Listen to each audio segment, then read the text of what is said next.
Hello and welcome to Roll4It. Today we're doing something a little bit different. We've got our third show starting off, which is CAPERS, the Powder Keg, which is sponsored by Craig over there, who is in the wrong box, who is Nerdburger Craig on Twitter, the creator of CAPERS. Oh yeah, look at that. Yeah, there he is. Everyone else is right, except for that one. There we go. It's all fine.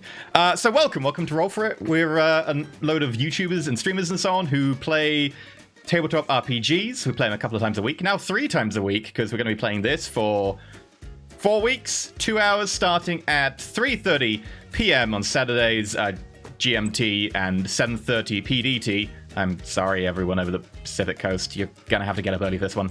And that'll be for 4 weeks, and we'll be going straight into VTM afterwards. So those of you who want to watch Sound of Silence, you can watch both. And make sure you get food really, really quick during the break, because there'll be a half-hour break. I don't think we've got many other announcements. In terms of supporting the show, you can support in all normal ways. Patreon, Twitch, tips, bits, and telling people about the show, especially since this is a new starting thingy. Definitely tell people about the show. New series, CAPERS, 1920s. If you want to try and get people to watch, definitely retweet, share the Facebook post, all the social stuff. Maggie will definitely be very thankful for that. Look at that nod. You can't let that down. There you go. So yeah, if you would like to share that, that'd be absolutely great. So thank you very much to everyone. Also, since this is sponsored by Craig, who is going to be our lovely DM for today, we have, firstly, some discount links. I believe we have 3 different links. We've got a link to a discounted PDF, a link to a discounted book, and a link to a discounted combo. So if you want to get, there we go, Lucille Braxton there, showing off the lovely PDF, book. The soft cover plus PDF, and then also the hardcover and the PDF. And the hardcover is separate. Okay, there you go. If you want those, you can follow the links that we have in the chat right now. Thank you there, Rick. And you can get those and support Craig. Support the show. If you're watching on YouTube, it's down in the links below. There you go. And if you're watching elsewhere, click through. You're probably watching it in a window thing. Anyway, we're going to do the intro really quick because it is only a 2-hour show. So with that, I'm going to hand it over to Craig. Craig's going to tell us a bit about himself, CAPERS, and what's coming for CAPERS and ways you can support it, and then take it off. So take it away, Craig. Thank you. I'm Craig Campbell. I'm the owner and lead designer at Nerdburger Games. And CAPERS is my second role-playing game that I designed. Came out, I published it last year, October. And it is a super-powered game of gangsters in the Roaring '20s. And so that's what you're going to be seeing today, is a whole bunch of gangsters, ne'er-do-wells, bootleggers, criminals, engaging in shenanigans and hijinks in the 1920s during Prohibition. So that's the basic rundown of that. You'll see on the window on the screen there that we've got a poker table laid out because we are going to be flipping cards rather than rolling dice for this game. So that's fun. And also just a heads up, as this 4-part miniseries concludes on March 12th, that's the Tuesday after the last episode, that will be the Kickstarter kickoff date for CAPERS Noir, which will be the first supplement for CAPERS, and that's going to take the game forward to the 1940s into crime noir drama with all sorts of additional character options and player stuff and GM stuff and everything that you can use in the base game too. So it'll be usable for either setting within the game world. So that's when we play the old people edition, where we're I'll be dead. We just do the old versions of ourselves. Yeah, I'll be dead. Well, that's a choice. You'll play a new character. No, not if you're super resilient. You might age really slowly. Or you could just be super old, like the oldest man alive. Yes, let's go do crime, boys. No teeth, it'll be perfect. So that's the plan for that. We'll see if we get something online, several months from down the road, assuming that is successful. So if you dig this game, you can pick it up in a billion different ways that E just told us all about, and you can back the Kickstarter and get a supplement super cheap. And that's the whole deal. So I think we're ready to just rock and roll. Oh, that's a bad phrase. Let's swing. It's the 20s, so let's swing. It's the Roaring '20s, New York City. The island of Manhattan is filled with the sounds of life. Cars and buses roll by, horns honking. Construction workers clang steel on steel, building towers that reach to the sky.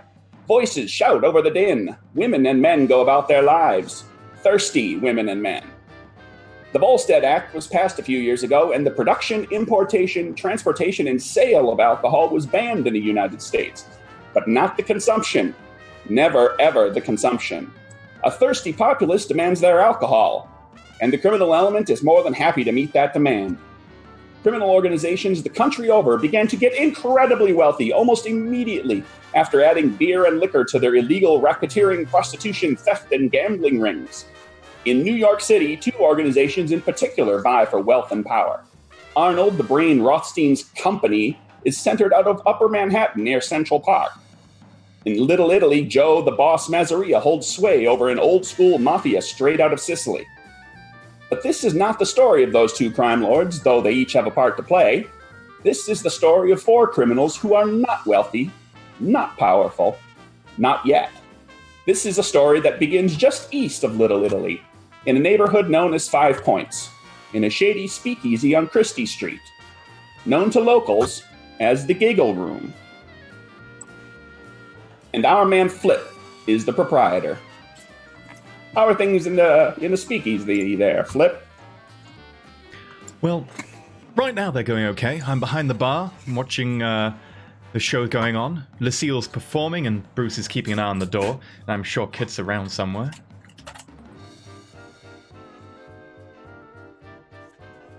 Lucille, where are you? Probably in the back sleeping. What time is it? You're meant to be on in 15 minutes, Lucille. Oh. Get your hair did. You're going on stage. My hair is always did. Sir, Okay, well, give try me looking in the- 15 minutes and tell them I'll be late. I'm sure they'll wait for you. Well, of course they will. I'm Lucille. She like turns in like a robe, probably silk robe of some kind that she stole from, a costume closet from her ex-magician, and she like spins and goes to some makeshift vanity, no doubt, and begins to put her face on. It's late afternoon, and the off-work crowd is going to come rolling in soon. Okay. Kit, can you help behind the bar? We're going to have the off-work crowd in soon. Fine. Come on, we've got to make ends meet somehow. She goes behind the bar and starts taking down some of the glasses and cleaning others.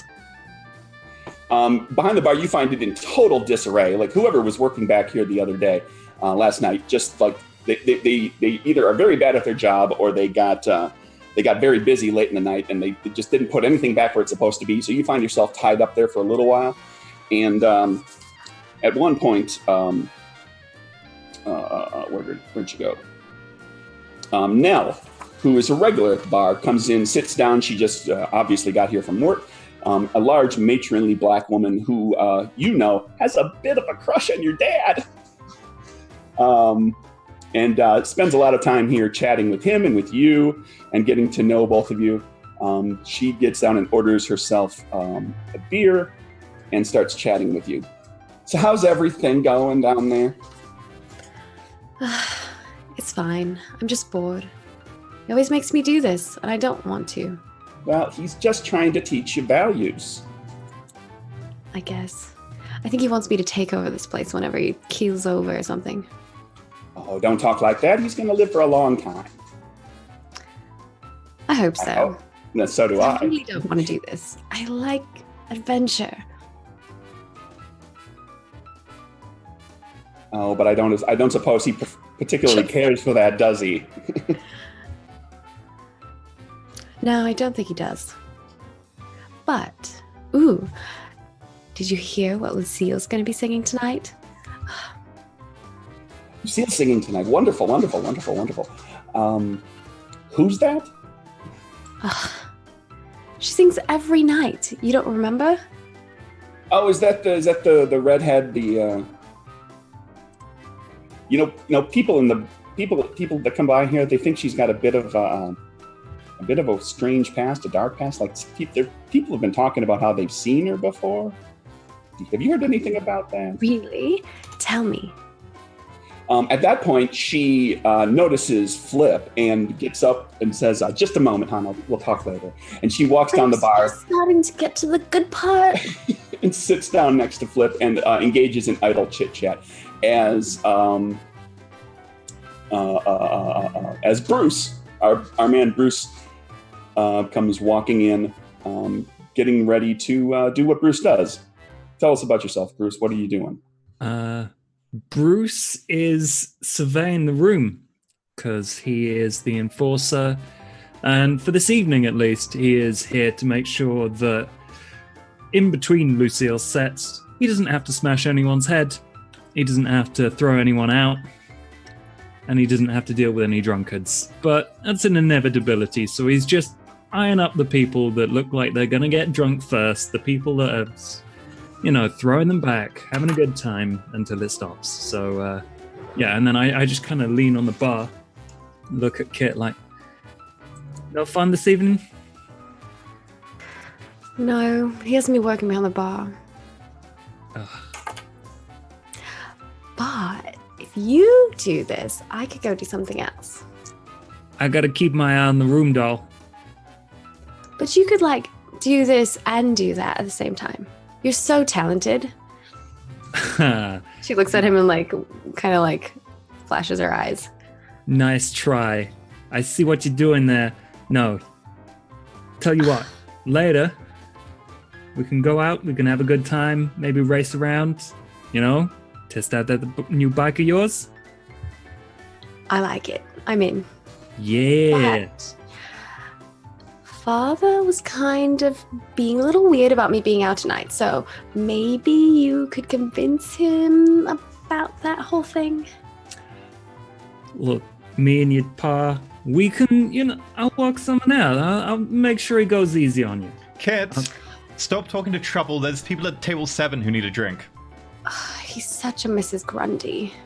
Anyways, see you later. She winks at him and she kind of, almost like she disappears and she's already at the other table with the stuff that she had. Dang, I was gonna ask for a drink. No worries. Hey, you there! I just walk over to the table that's starting to get a bit rowdy. A couple of guys who have been here for much of the afternoon and are already pretty, 3 sheets to the wind. They're having a little bit of a contest in drinking, and it is slowly turning into an arm wrestling contest that is sure to spill about a dozen glasses of the shot and pint variety onto the floor if it gets out of hand. They're like, "What do you want?" And they're locking arms and ready to. Hey, get your little contest onto somewhere that's not going to cause problems for Kit. Without even looking at you, they're like, "Who's Kit?" And they bear down and they get ready. 1, 2. They're gonna go ahead and start wrestling. So I'm going to grab both of their wrists and yank them apart, pull them up a bit. And I told you to move it. And then I kind of find them a better, more stable table to do a thing on. I'm like, if you want to have a real contest, you can do it against me. Let's see if you can pull that off. Uh-oh. There is 2 of them, so we're gonna have you make a check here. This is in the game. Everybody has 6 traits, and they are charisma, agility, perception, expertise, resilience, and strength. And then you've got a series of skills, and the combination of your trait rank and plus whether or not you have a skill gives you what is called a card count in the game, and you get to flip up to that many cards to attempt to be successful. However, you flip them one at a time, and you don't know what the target score is that you're shooting for.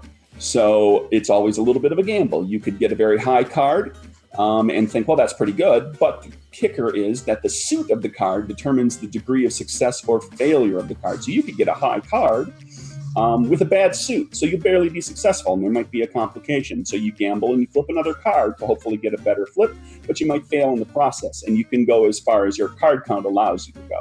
So this is going to be, I think, you're not looking to really hurt them, are you, Josh? No, just keeping them contained. Okay, we'll call this a strength athletics check. Marvelous. So taking a look at your strength score, and if you have the athletic skill, you can add 1 to that for the card count. I and do. You can make a flip and see if you can So manage both of these fellows at the same time. It's going to be like cheering him on. gives me Got 4 the- flips. Got the empty tray because she's already like served the food to the other people or the drinks. Okay. Flip notices this going down as well, and actually about 2/3 of the bar is paying attention to what's going on at the table. And the first flip is... Oh! It's a king. King, but it's clubs, and clubs is the worst suit, so that could be a complication. So have we explained how the card system works at a very base level? Yeah, he just went over that. Went Okay. over, At but- very base level, We'll you're see it. going for high card, aces are high.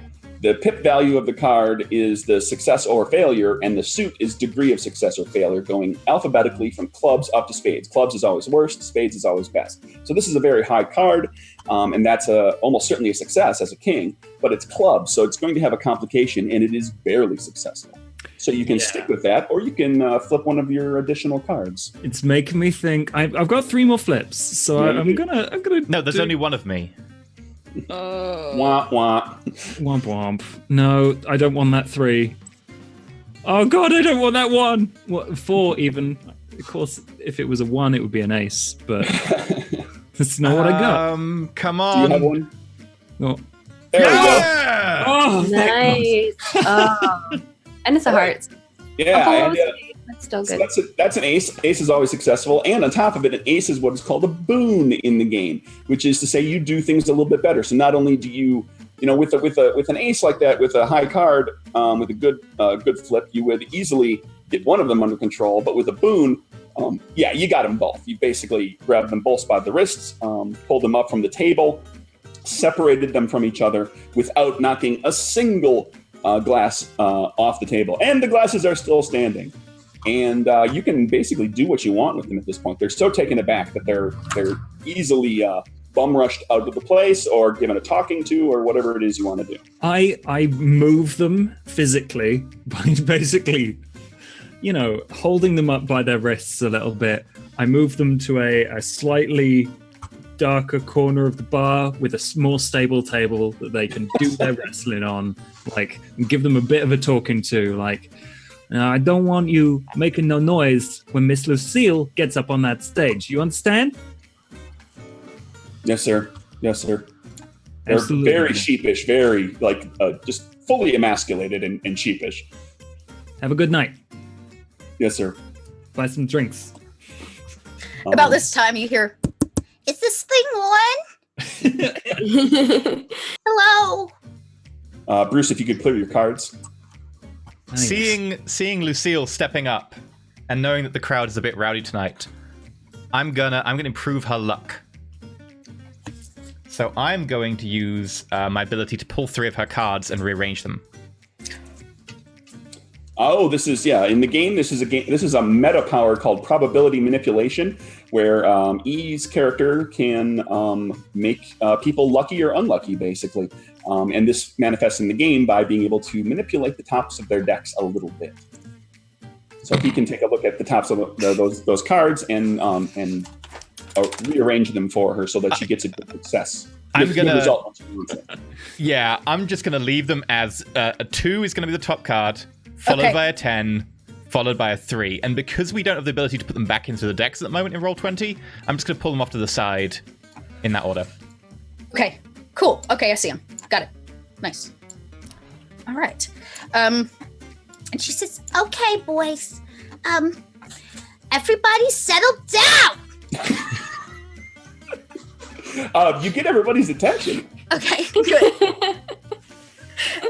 She goes, I'm guessing I have a band. Do we have, or does she sing completely a cappella? No, Do I you've have like got a band? you've got the classic jazz trio of a bass, a piano, and a drum kit.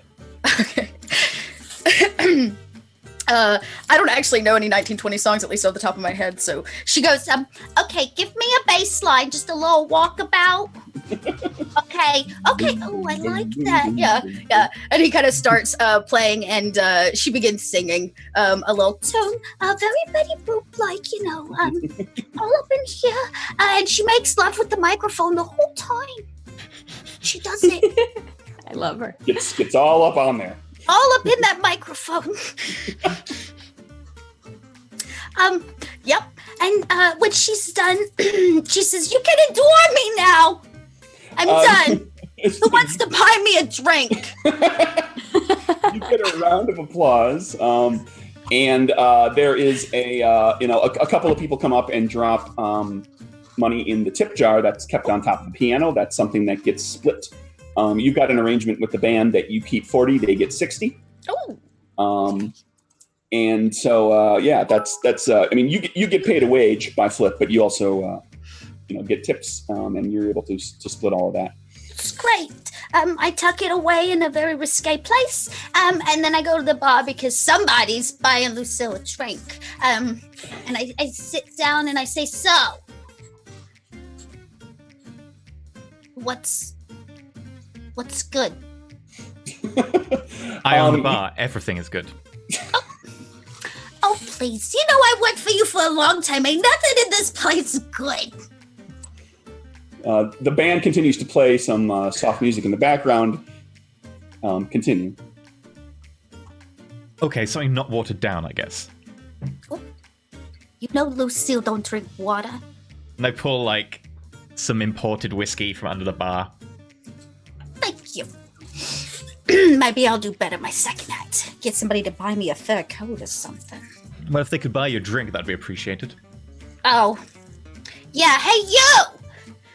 And I point to the two, one of the guys wrestling in the corner. That's already been a little manhandled. And I'm gonna go, Come over here. I want to ask you a question. You get whoever you want to come over to you. great. Right now, this early, it's very much the regulars. So these are all people that know you, they love you, they adore you, they tip well. As the night rolls on, that's where things actually get a little more difficult for you in trying to kind of gain volume to the place, because it can get a little rowdy and Right. more people that don't really know you. But right now, this is the sweet spot for Lucille right now, is the first couple hours after work lets out. Kitty's gonna pull Bruce aside after he is done arm wrestling, because I think these are coinciding at the same time, and is gonna be like, "Well, did you talk to my father yet?" I haven't had a chance yet. I'll, get him in an opportune moment. She kind of rolls her eyes and she heads back to go grab some more stuff. As you go walking back, you see a man standing just inside the door, who you have seen many times before here, Kitty. This fellow is named Alfio Russo. He has a nickname. His nickname is TickTock. He is Joe Masseria's eyes, shall we say. And he regularly makes the rounds to people that owe money. The people that are in good standing who owe money. The people that aren't in good standing who owe money get a visit from somebody completely different. But he comes around and does one on his. He's got one of those watches that people wear on their wrists. It's imported, and he taps his finger on it, and he's gotten the name TickTock because he likes to come in and point out the time, and that the clock is always ticking on things. And he walks over, says, "I'd like to have a talk with your father. Can I talk to the old man?" I don't think he's here right now. He's always here. Not always. Why? I think you know what this is about, little girl. Look, we didn't do anything wrong. No, just seeing where we stand. The boss wants to know, that's all. Just doing my job. She looks down at her feet and she's like, "Well, you see where I'm standing?"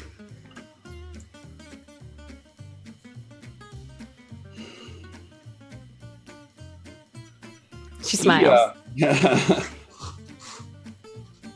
He looks at the young woman, nay teenager, in front of him, stymied and unable to What's the worst that could happen if you punch the little girl? That's a terrible idea. Oh, Would it be the first Do time? I see this going on? Well, you see, there's no like open hostility. Okay. You see her talking and playing like the little girl part. She's like, she's like Right, like foot in the ground. she's Yeah, kind of looking around, looking at the ground, and kind of playing coy about it. But I guess we're at the bar. We've seen And him enter. you've seen Russo many times Okay. before. This is kind of his thing. He pops in every so often to just kind of remind Flip that money is owed. does he have any powers? Not that you know of. Okay. Using my ability. Mhm. Using my ability to scan him. Okay. Doesn't Oh, appear. so okay. Well, why don't let's describe what that does. Let's like kind of go actually to the description from the book. Let's talk a little bit about the powers. So power augmentation, power sense boost, and range boost means that I can sense the powers but not the ranks that someone has, provided they're within 30 foot of me. Okay. And you've got the range boost, so that's you can see well across or sense well across the bar, regardless of where you are. Everybody who's watching here, the characters have superpowers. Obviously, that's what the game's about, at least in part. And every power has an effect that's kind of built in. And I'm in the middle of talking, and the train's going to go by, so just bear with us. And Some abilities cause train noises. It's why I got this bar so cheap, right? Yeah, and each of the powers has like its effect that it does, but then it also has a series of boosts that are associated with it. And those boosts allow you to do cooler things with the powers. They sometimes make the powers more versatile. Sometimes they allow you to do related things. Flip has a power that allows him to affect other people's powers, and one of the related boosts that's in there is to sense whether somebody else has powers or not. And that's what he's doing. So it doesn't require any sort of card flips. It's just an innate ability that he has. And this guy, you've never thought to check on him before, although he's never really spoken to your daughter before. Yeah, that's the problem here. You get the feeling that he is very, very fast, very fast. Like if you try to run away from him, he will catch you. Boss, you're looking nervous. What's wrong? One of the trouble boys for one of the local mobs is talking to my daughter. Ooh, Fits I a fair- love trouble boys. You can love trouble boys. I prefer them to be away from my daughter, though. Should I go distract him? No, it's probably easier for everyone if I just have this conversation. I don't suppose you could go and ask him to come over? Ooh, I'd love to. I'm Okay. regretting this already. I like click over, probably waddling. Alfio Russo is he's grown silent because he's really not sure how to move forward with the young lady. You get the feeling in his face. You can see he's just thinking, just go, just walk away. Just this. There's nothing I can do. Just go. He's flustered. He's clearly flustered. Yeah, I come up and say, I am so sorry about the doll here. She's just a little sassy sometimes. Why that's don't all- you come on? Kitty looks at her with nah. Being I went sad. back like,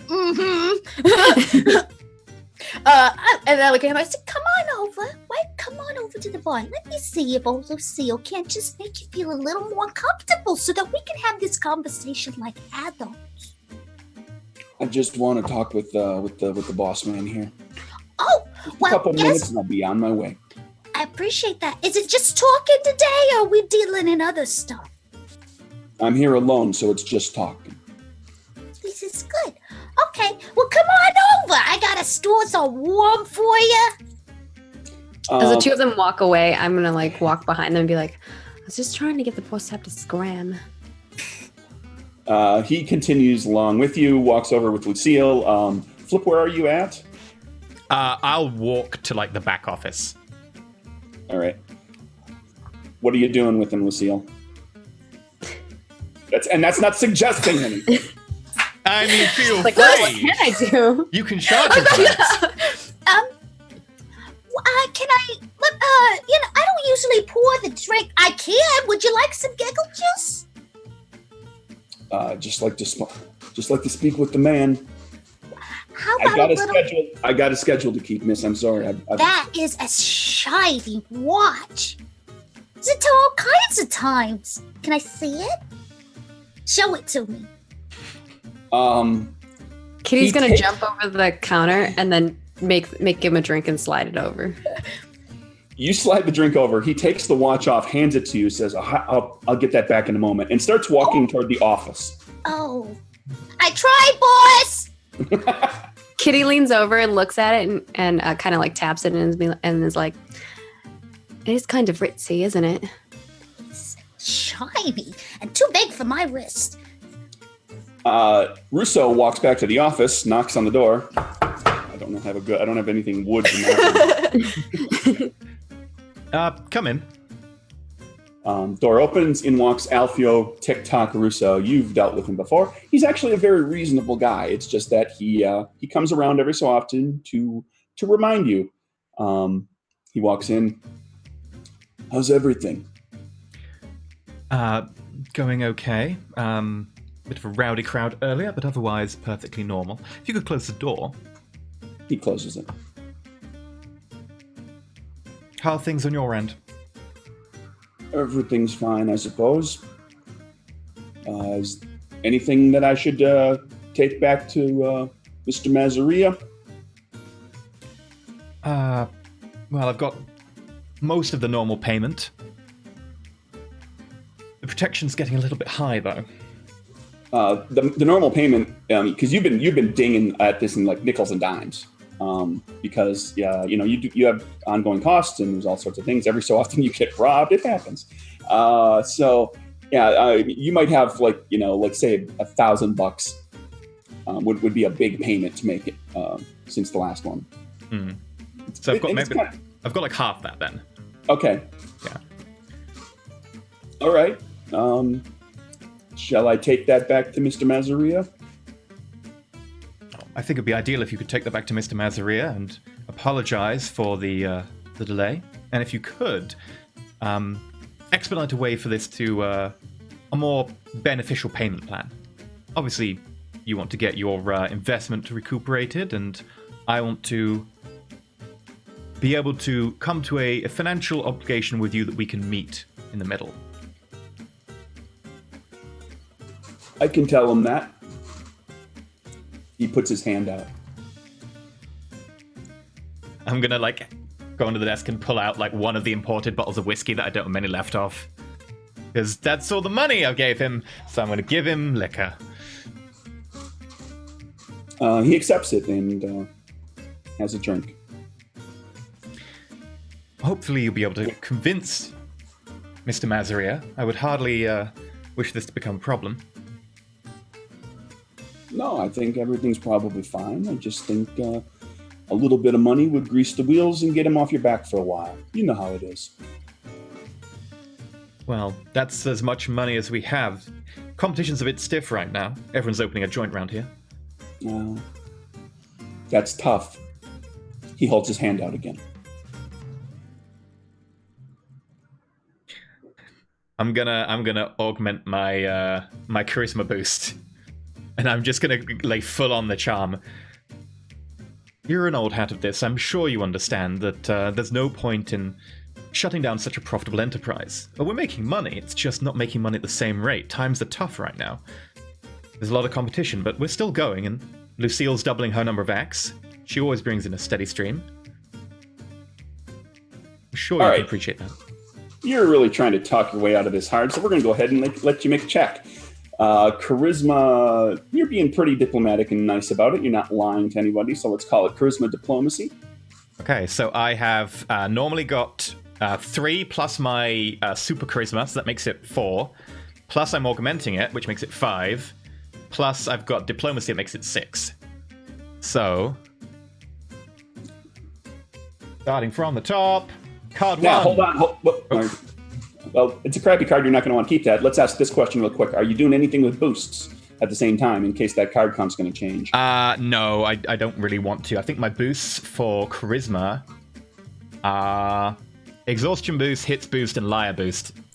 So I don't really want to use any of those. Well, for the record, you can use any boost at any time. Not just you're not necessarily limited to the boost of the power you're using. Good So point. you could be shooting a gun and using whatever boosts you have available. So if you have anything defensive, just in case this goes south, you have a boost that might help you with that. Because if there's always that. You've got a lot of cards to work with, is what I'm saying. Yeah, that's a good point. I probably don't really want to use any. I don't know I have them, but I'm not. There's nothing I really want to use, so I'm probably okay. Just a quick note for the viewers: the way that works is you're making a trait check or sometimes a power check, and that gives you a certain card count, like we talked about before. But the characters also have boosts for these powers, and you can use a number of boosts. Every turn. You can use as many as 3, although you can't repeat the same one twice. And every boost that you use during that turn reduces your card count for whatever it is you're doing that turn by 1.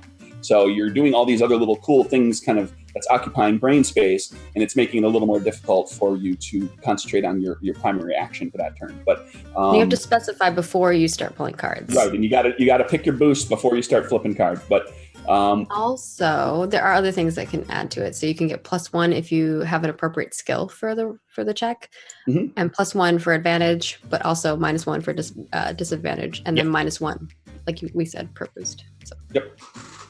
But we've got a great big pile of cards here for Flip. He gets 2 clubs to start with. That's no good. Jack of Spades is pretty good. I mean, I have 4 more cards though. Yes, and you can always Moxie back to that if you want to. That's a good We'll get point. to Moxie. You know what? That's true. Yeah. I'll go We on have just so if 3 I need to Moxie Moxie it, start. it's a good demonstration. There's an issue with that, so I'm gonna skip the queen. Don't want the clubs. That's a complication. Yeah, 2 more, 1 more. Okay, I'm gonna Moxie back, so I'm gonna spend a point of Moxie. We will start with 3 Moxie, and we can gain and lose some. So we lose them by spending it on things. We gain some by using it on by playing to our ability. What are they called?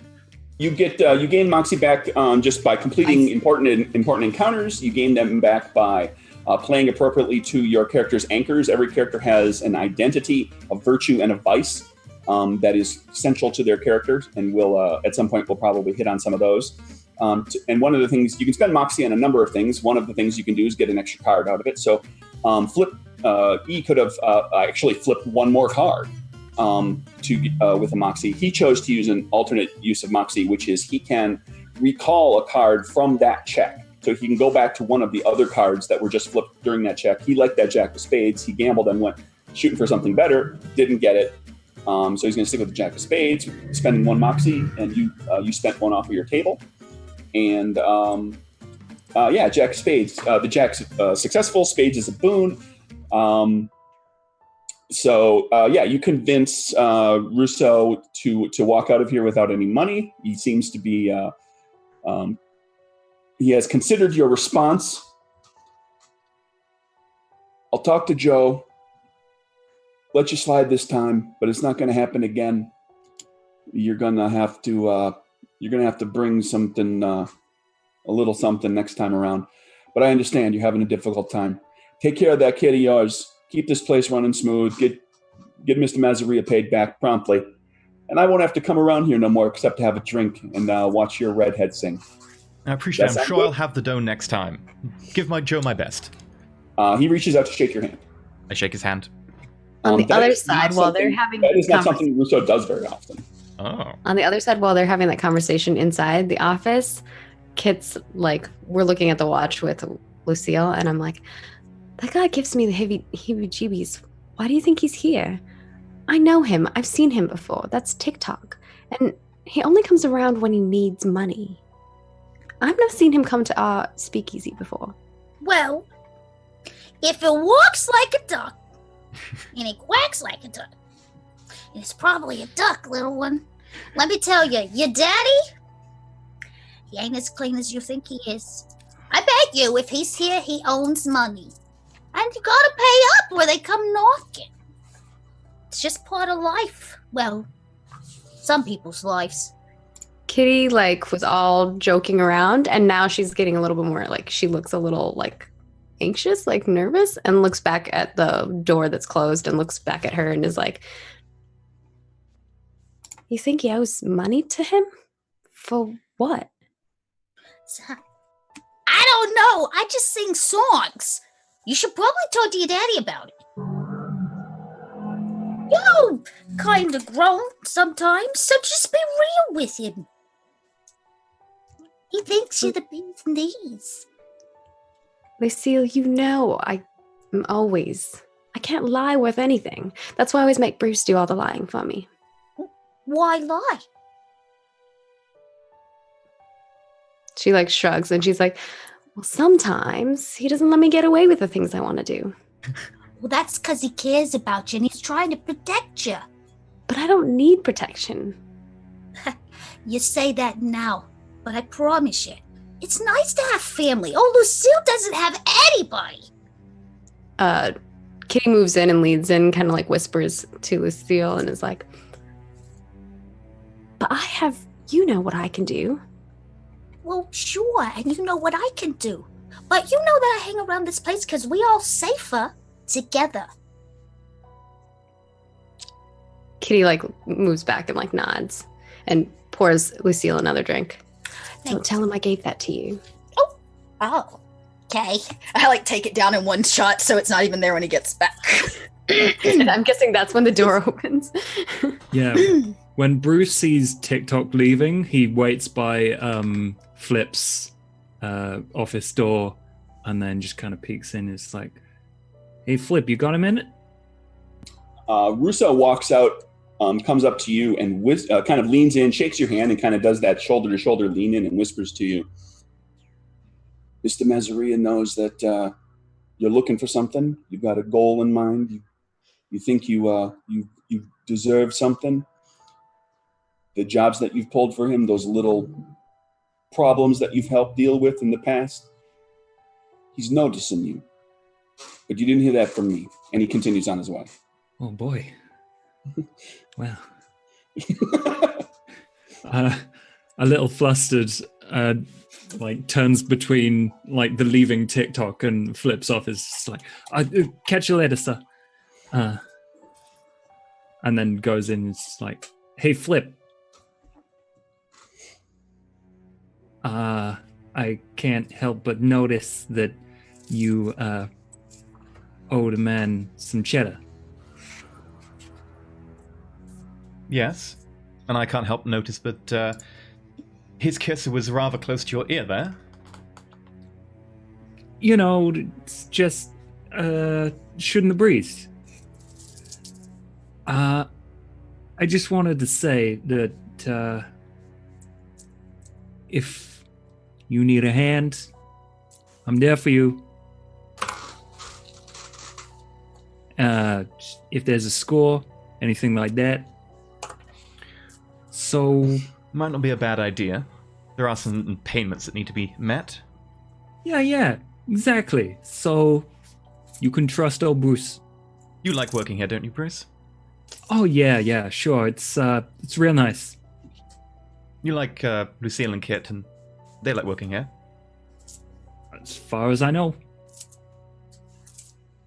You wouldn't want anything to happen to this place, would you? Oh, absolutely not. Okay. Well, there are certain payments that do need to be made for that to be able to continue being the case, so... Oh, yeah, you got your business. So, I let like me to help. think of it as our business. Oh, yeah. I am here for you. So, say the word, you know? Well, the word is... You know, maybe an Alexa, exchange... stop kitchen echo. That's not what I was thinking of. It's just, Yeah. I can't stop it. I can hear the kitchen now. Alexa, stop kitchen echo. Never mind. Sorry, Bruce. I'm gonna just kill this. That's okay, because, you know... Alexa, I hate that doll. She's a dizzy broad. What a dizzy dame. There we go. Solve it the old-fashioned way. Sorry. You know, maybe I scratch your back, you scratch mine, and you let me chaperone. Chaperone. Yeah. For Lucille. Kitty, yeah. Did I hear my name? I didn't mean to be eavesdropping, but I was eavesdropping. I was mostly talking about Kitty, you know? And you Oh, look yeah. around and Kitty's not there. She was just right here. I was talking to her. I don't know where she went. I don't know, but, you know, she needs to get out of here. This place, So what you're saying is that bit you cramping. need time away from this place. Not me. Well, you know, just in Oh, my you know, in my just own time. normal- But, you know, normal- helping out Kitty. Shooting the breeze, getting out of here, getting some, R&R. Yeah, you scratch my back, I scratch yours. And You know what? That sounds like take a Kitty off great your hands idea, for a little Bruce. No, okay. Can we just stop for a second? You know, I'm a lady. And in this new Oh, really? age... Yes, Bruce, really? she's a dish. Don't be so mean. Thanks, boss. Okay, so I'm a lady, and in this new age, there's a thing called, rights for women.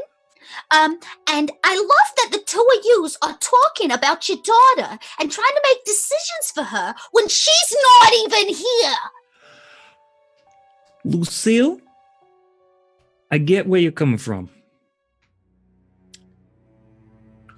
But Lucille has a request. And I'm just, I'm being a good Samaritan. She wants to ride her bike, sir. Is that so bad? You know, I know she's all about that iron on wheels, but let me just tell you, I think she's smarter than you give her credit for, and she's extremely, Extremely what, Lucille? she's extremely, Mm-hmm. she's got the powers, right? She's, blah, blah, blah, blah. So, She has guns for fingers, is what you're saying. I haven't seen that one. well, I'm just saying, you might ought to have a little chit-chat with your daughter. She's worried about you, Big Bully's coming up in here asking for money. She's trying to figure out why you're hiding from her. Exactly. I can help ease her mind and yours. So, just saying. Boss, if you need cash, I got some stuffed in the mattress. I was saving up for a coat, but I guess, if it means keeping the lights on. I'm gonna go keep an eye on the bar. No, Bruce. Just a word before you go. If Kitty wants to do something, she can talk to me about it and we can discuss it. If she wants to do something with you, and you come to me and then tell me that you would like to spend some time with Kitty, and in exchange, you'll help me. That sounds awfully like trying to pull one over. I don't appreciate trying to pull a fast one, Bruce. No, Hey, boss, I'm just saying that I'm here for you and I'm here for your daughter. So it's not an exchange or a fast one. No funny business. Well, provided there's no funny business, it sounds like a great idea to get out of here and get some time away. What do you think, Lucille? Should we all take a bit of time off? Boss, are you talking about a vacation? Well, we've got to work tomorrow night, but with the day free. Oh, If you're Well- playing. always spoiling my fun. Fine. Where are we going for the day? I don't know. I believe Bruce had plans. Bruce.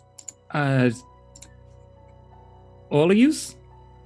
Oh, yeah, you said you wanted to take Kitty away, and I thought that'd be a great idea if we all went together. I see. I'm gonna go finish my job. I'll talk to you later. I am so confused. Don't worry about it. Forget about it. There we go. The evening rolls on. I was waiting for the first one. The evening continues on. Everything gets a little busy here. This is Friday I night. wanted to go invisible and follow that other guy. Oh no! I knew that's what you were doing. I knew it. Okay. So before the evening rolls on, you go to follow TickTock. Yeah. Okay. He collects gives me his watch before he leaves. He gets his watch before he collects leaves. his watch, I was yeah. really hoping he forgot about it. I was gonna Yeah, get I hang on was to too. Okay. And he walks out the door. You go invisible.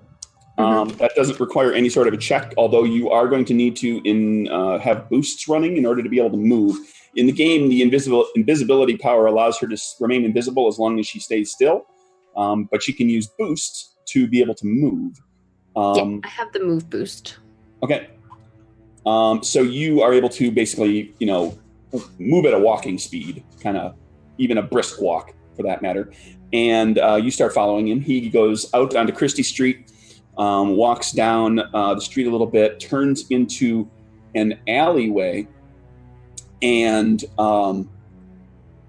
starts running faster than any person you've ever seen run in your life. Faster than you've ever heard or seen of a horse. And I run pretty fast. And he is like through the alley, turned the corner, heading down the other street. Like, if people are paying attention, they might be seeing this, but he's moving. He outdistances you pretty quickly. Okay. And now it all makes sense. From what you've heard, TickTock is the only man Masseria sends all over southern Manhattan, lower Manhattan, to make these types of calls. And he does them regularly. And no one's ever seen him drive a car or take a taxi. He's able to get around. She kind of like folds her arms and is like, Well, nuts. Applesauce. There you go. The evening continues along. Bruce has to take care of a few problems. Flip, you see some good money come in. It's a Friday night, which is always fairly profitable. It's relatively problem-free. A couple of people get a little rowdy. One guy gets a little handsy with Lucille. She handles that expertly, as always. And you get to closing time early in the morning after midnight. As you are ousting people from your little speakeasy, in walks... I always have it on the wrong page. Page that's not in front of me. In walks Pauline Kelly, who is the boss of the 5 Points gang. Everybody here is part of what's called the 5 Points gang, which is not Little Italy. It's not. There's New York in general. All of the boroughs, Manhattan in particular, are controlled by different territories. Are controlled by a lot of different gangs. And there are certainly gangster bosses who have larger areas that they control or who are more influential. The 5 Points gang is relatively small, but it's allied with Little Italy and Joe Masseria. So they get along pretty nicely and are able to operate pretty cleanly. If the area ever were to become more Italian, it's likely that Joe would look to try to take the territory for himself, because Little Italy is his base of operation, and it's really the Italian immigrant section of Manhattan. But there's a lot of second, third, fourth generation Americans living here. There are plenty of Irish and Polish immigrants and so forth. Lots of a fair number of Black immigrants, people even from, there's a couple of square blocks in 5 Points that is filled with just people from the Caribbean islands that have moved up here.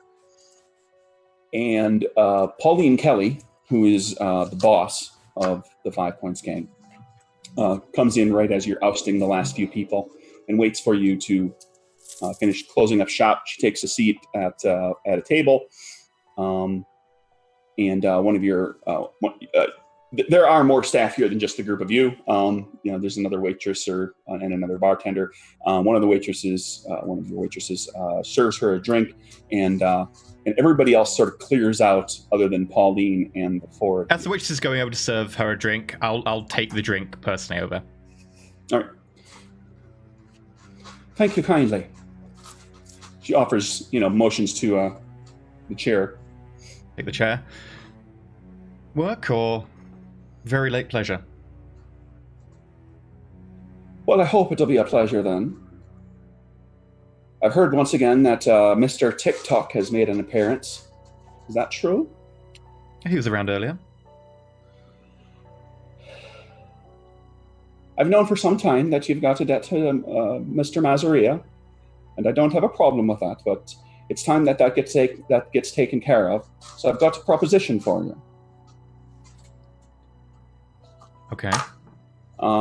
some of my fellows tells me that there's a warehouse up in the Hudson Yards gang territory. And Hudson Yards is like the big rail yard on Manhattan Island.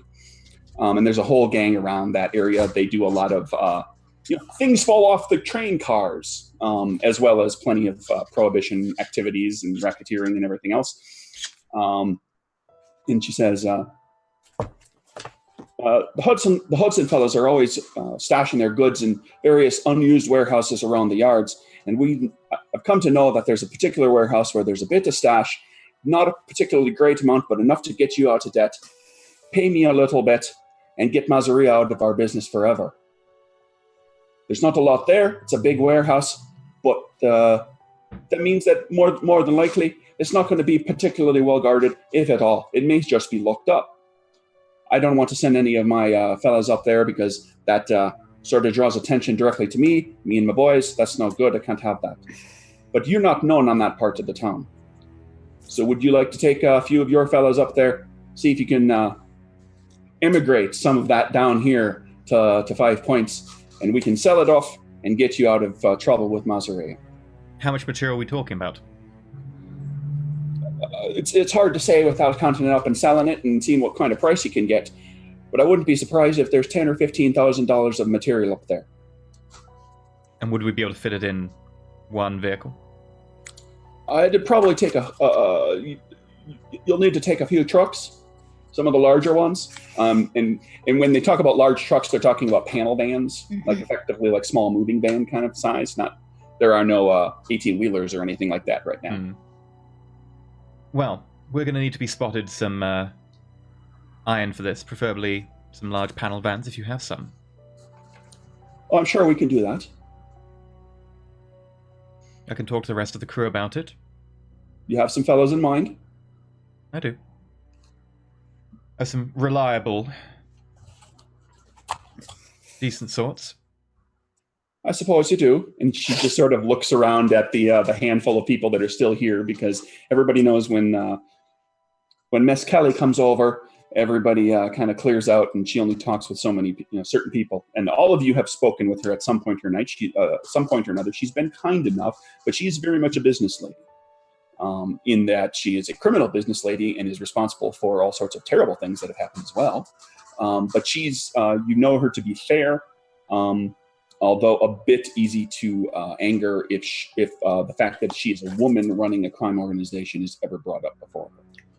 She does not sit with that well. So... Lucille's a complete dish. Kit's got some serious scams on her, and Bruce is one hard-boiled egg. I trust you to take care of your business. She hands a folded slip of paper over to you, slides it across the table, all nefarious. And it has an address on it. Out of interest, does she have any powers? Do you go looking? I'm gonna give her a glance with the old power sense. She does not. So as near as you can tell, nope. Interesting. Okay. When do you need this done by? Well, the sooner the better, I would suppose. And what cut were you looking for? Get Masseria out. If this is going to get Masseria off our backs, I'll take 25, you take 75. Maybe you can cover all your debt. Let's just get this done with. That sounds fair. So basically, she's taking a 25% finder's fee. You're going to do the work. If there is any, problems, you'll have to deal with that. As always, I've never spoken to you about this. You don't know anything about me. Kelly who? That's my boy. And she gets up to leave. Always a pleasure working with you. Bye, boys! She doesn't turn around, but she does give a little... Toodles. A little wave. And now I said it to you to make plans. Oh, this is my favorite part of GMing. Go ahead. What is make plans? What did she say? Well, it's a simple snatch and grab. There's a warehouse up near the docks. A number of items that fell off the back of incoming ships being stored there by one of the gangs. We just have to somehow get there, take them out, put them in panel vans, and drive them back down here. We get a 75% cut of anything we get. Do we know what's in it? What are we moving? Stolen merchandise. Beyond that, no information. So we don't know what's inside of the boxes. As long as Except they that don't it's go boom. stolen. Well, you know, Everything belongs to somebody at some point. is Lucille the only one that's nervous that we don't know what's in the boxes? It doesn't bother you.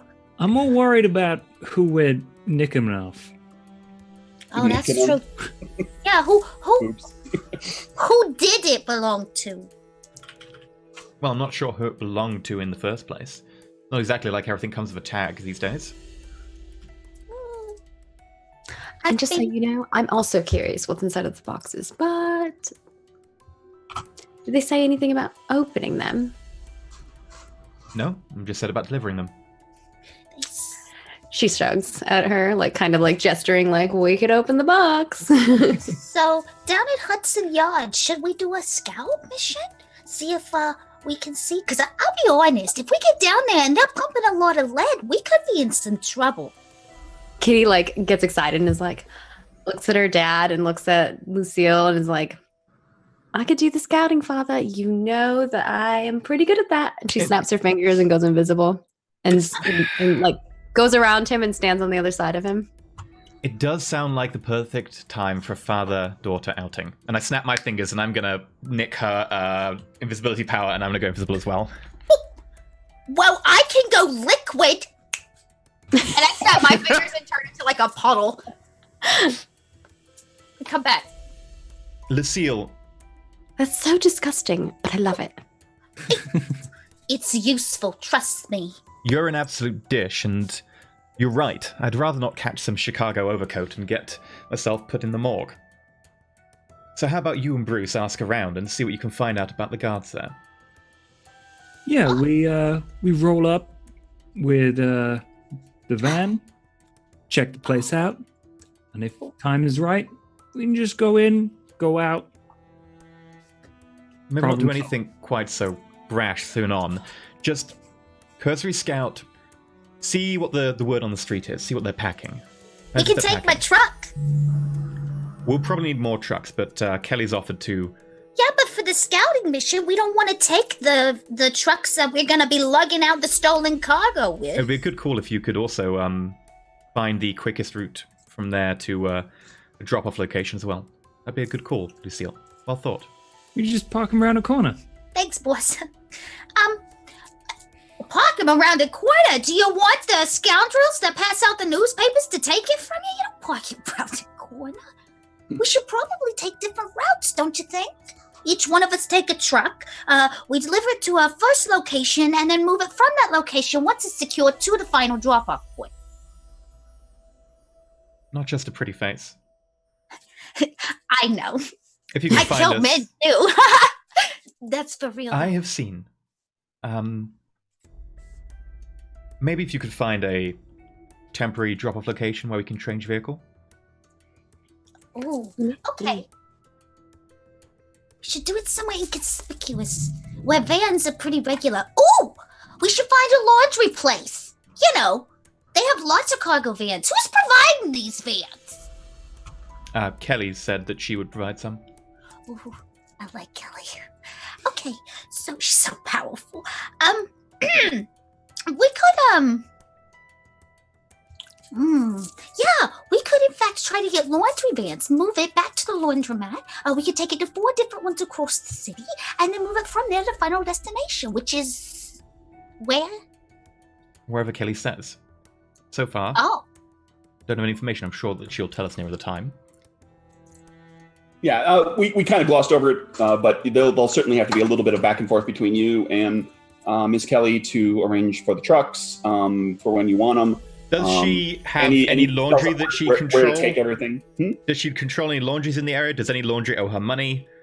Because in which case we can use them as a drop-off point to change vehicle. Sure. Laundry or milk truck too could work. Milk truck's good, yeah. Yeah, we could also go milk truck route if we wanted to. It's like flash forwards to a day's time, like, oh, Lucille, we found out that Kelly has, flashback. Well, That's and milk trucks. that's Yeah. that's about how we'll do it. Sure, just like you guys want to have, you need your vehicles. Got to get the vehicles. Got to know where you're going to take everything, Miss Kelly gets that information to you, and she'll arrange to have the trucks available to you. If it's the four of you, she's willing to get 4 trucks if everybody wants to drive individually. Have enough, have plenty of cargo space. If the cargo is large, because that's the thing, you have no idea if it's $15,000 worth of goods, it could fit in 1 truck. It could take 4 trucks. Well, once we do the... Depends what it is. What it is, yeah. Once Kitty and myself do the recon, we'll have a better idea how much gear they're storing there. This is a good plan. Let's go for a little road trip. We'll all hop in the truck and we'll drop you off. You guys scout, and then we'll find the best routes from here to, point A and B. In which case, I'm going to use Boosting Boost to also nick 2 of Kitty's abilities so I can move rather than going like this when I'm invisible. Because there's a speed limit on invisibility normally, people. Boosting Boost allows me to nick her boost. What boost do you have, Kitty? I have, for invisibility, I have attack boost. You don't become visible when you attack. Move boost. Until the beginning of your next turn, you remain invisible while moving up to your normal speed during the round. And imbue boost, which is one other person becomes invisible when you do until the beginning. And then I also have to have physical contact with that person. Does everyone want to go invisible and do recon? Wait, you can make me go invisible? I'm going to Boosting Boost nick your invisibility boost and just invisible Lucille then. What? But my best parts are seen! You have to, if you want to be able to move and imbue, you need to take 2 of her boosts. Can you take 2 of her boosts? I think Boosting Boost allows me to take 2 boosts, not 3, but 2, so I can't take a tech boost. I'll double check it, but I believe it is 2. Now how am I supposed to get a man? With your charm and wit. For a man, you're looking for 15k worth of goods. Yeah, it's 2 boosts. Oh, Right. You're so funny. I'm always looking for a man. Maybe that's what you're Well, doing wrong. hopefully Maybe there's you should be one looking of for a those woman. boxes. It's one of those boxes. So basically, let me make sure I have this straight. Flip, you're going to borrow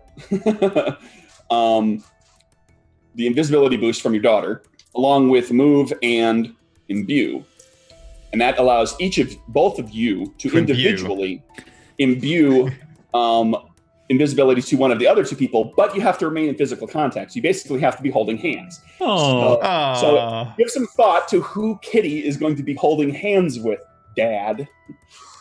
I'll take Bruce. Kitty, do you mind taking Lucille? And I'm going to put my hand on Bruce's shoulder, nice and firmly. I'm like, but wait, and then it's like, Oh, quick note, just to hit on this kind of thing. Decades ago, and certainly during this period in time, it was not at all uncommon to see male best friends walking down the street holding hands. That whole story. men don't touch each other and hold hands with each other. That is today's machismo bull crap. Back in the day, 2 male friends walked down the street. That was like, hey, look, best buddies. Friends Josh. touchies. Bear that in mind, Josh, for next time we meet up. I will hold your hand walking down the street. I will hold your hand. I'm going to hold your hand so hard. I'm going to I'm going to Instagram hold it. your hand so much better than you hold my hand. My internet gives out, so I missed a bunch of stuff. Oh, Sorry. we were holding hands. That's going to be holding Oh. hands, yeah. Okay. So, you're looking to do a little scout before you go there with the trucks? Is that the plan? Or are you gonna scout with the trucks in tow so that you can snatch and I grab think if things clear? Beforehand, so that we can get a general idea. Okay. Do you want to do that tonight? I mean, let's say we've moved forward a day. So you've talked to Pauline. You know about when you can get trucks. You know what your drop-off point's going to be. Cool. All that sort of stuff. So those details are hammered out. We don't have to dwell on that anymore. Cool. So you could go. If that's next day, sun comes up. everything goes along for the day. Lucille is very disappointed because you don't go out onto the town because you're busy planning and worrying about this situation. You do your evening at the Giggle Room. Business goes fine, no major problems, and you kick everybody out. And now it is. I'll let you guys. It's time to go. You've got the Hudson Yards address, and we don't have a map for everybody who's watching to follow along with, but everybody, just so that they kind of the players have an idea here. The Hudson Yards is about 80% of the way. 5 Points is just like north of the Battery Park area of New York, which is that tip down at the bottom. 5 Points is just up the East River a little bit from that. And Hudson Yards is about 3/4 of the way to Central Park. So it's way up there. And it's on the Hudson River. It's on the other side of Manhattan. Oh, I see. Okay. Road trip. Yep. I guess, okay. Oh, hop in the truck. You are quite a ways away from home, with a number of different gang territories between you and home, just as to be clear. Hop in the truck. Hop in Lucille's truck. That what you say to the boys? Is everybody going to hop in the truck?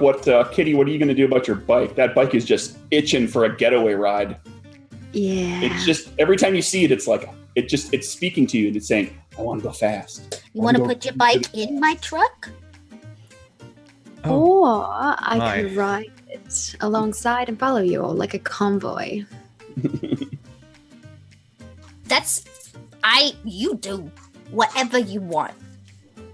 From Lucille's point of view. Yeah, that's what I'm going to do. Okay, Pop. Daughter's getting on the death rocket machine. Well, she's a bit of a flapper, and yeah, I do have to give her some independence these days, but provided you stay within sight. Here comes the lecture. She starts revving it up. Drowning out his voice, I hope. Yeah. Let her take the bike. She's gonna be fine. Okay. Let the bird fly from the nest. Provided she doesn't fly too far from the nest. She can turn invisible, for Pete's sake. And I start what doing if she donuts. gets hit by a car or something while she's invisible? Trust me, they're gonna be more worried about hitting her than they are about her getting hit. She's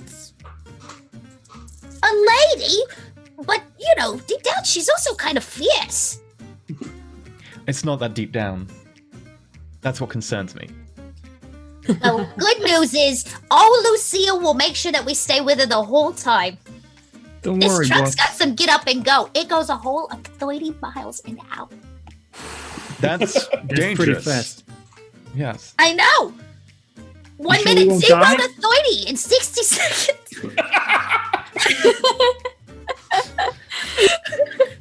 And what happens when the truck's fully laden with gear? Well, then it probably goes like 0 to 30 in 120 seconds. That's still pretty fast. That's faster than I can walk, yes. That's true. Your drive in the dead of night, you can actually, the streets are actually relatively empty. During the day, New York of the 20s is like what you would think New York of the 20s is, what you think of New York to be. It's really crowded and really busy, and there are traffic jams, and the streets are too narrow for what's going on. There's a lot of people that haven't grown accustomed to automobiles, so there's still a lot of walking in the streets, which was very much a thing for a very long time. But at night, you can actually, you can put the pedal down and get up to 45 miles an hour. So what I'm thinking is that we definitely do this raid at night. Well, yeah, nobody raids during the day. That's when I get my beauty sleep. It's very fair. Right, well, I'll ride with you in your truck. And You Bruce, coming? are you getting in the truck, or I'm not There's prompting space on anything. the bike. Come on, I ride my bike up to the side, and it kind of screeches, and you see a little burn mark on the ground, and she kind of looks over at them. Bruce, you're in the middle.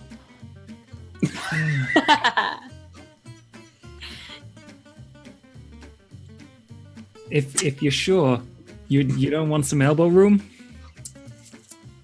No, I'm quite certain. Right in. Come on, Bruce. It's a bucket seat. Oh, That's the like long. I don't even know if that's what a bucket seat's considered, but yeah. Bruce, one single bench. Mr. Dejected Grillo, gets into the truck and off you go. You make your way on up there in the dead of night. You see what you would expect to see along the way. It's relatively quiet. There's some vehicles out and about. There's people walking home from speakeasies. Occasionally you see a police raid or a tussle in the street.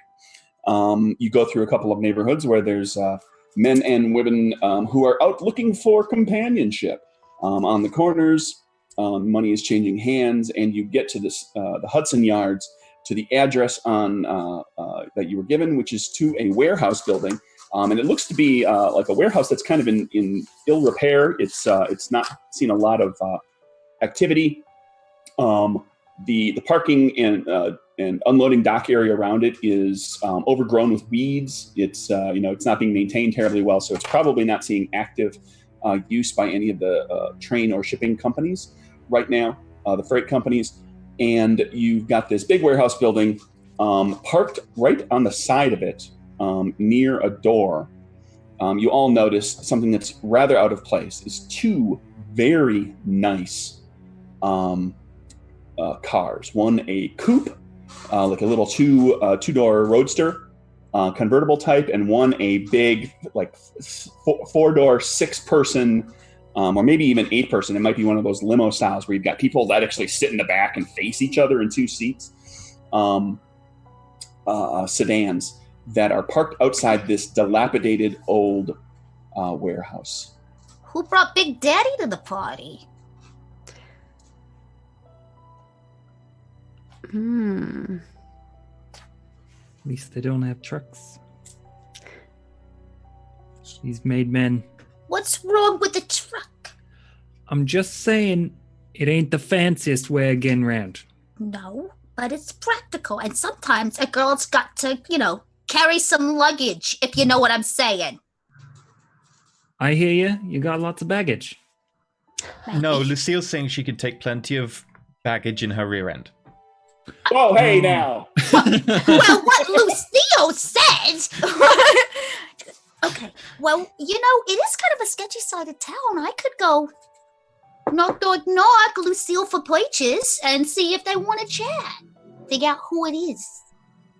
Because, they look powerful and scary.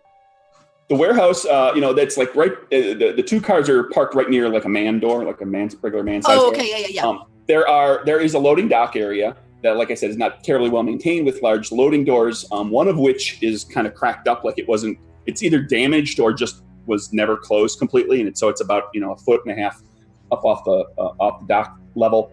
And then there's, like another man door kind of over by the dock area so that people can walk inside from there. I gotcha. So there are multiple ways into the building.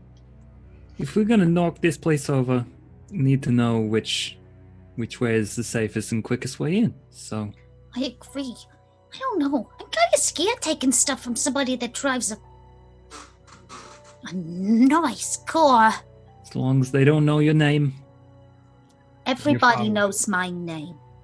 It's part of my charm. It's probably best for you to not go in then. Oh, Everybody's going to be invisible. true. Well, all of you. I mean, you can all go in. You want to wait out here alone? Lucille's not scared. But they won't see you as if you're invisible. Oh, I thought you were invisible. Are we all going invisible? It's all four of us. Oh! So I hear from Mr. Flip. I put my arm and loop it in Lucille's, and I'm like, we can make you invisible too. Well, I mean, I could go. Okay. Well, I might like that. She leans in and kisses you on the cheek. She says, "Thank you. I was afraid I was going to have to go liquid, and then you all going to make fun of me again." I wonder if I can make you invisible while you're liquid. How would you know? Presumably the texture.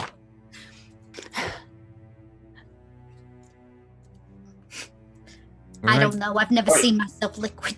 if she's invisible and you stick your fingers in and she's all like goopy, then you'll know. It's kind of cold. Let's hope I never find out. All right, so heading in paired up, the two men together and the two women together. Is that the plan? Hell yeah. All right. Yep. That's always the plan. How are you entering the building? You said there are multiple entrances. Yeah, there's the door near the two trucks. There's a dock area with multiple dock doors, including one that is not completely closed. Okay. And then on the dock, there's also a man-sized door. Now, there's really no way to pick a lock of a dock door because it's not a big roll-up door, but it's big barn doors, and they're generally locked. They're locked from the inside. You don't open them from the outside. Right, they swing out, right? They will swing in so that they don't get out onto the dock area because Okay. that just gets in the way of everybody moving stuff around. So their man doors can potentially be locked, have the locks picked. The dock doors, actually, I was saying that the dock doors are up.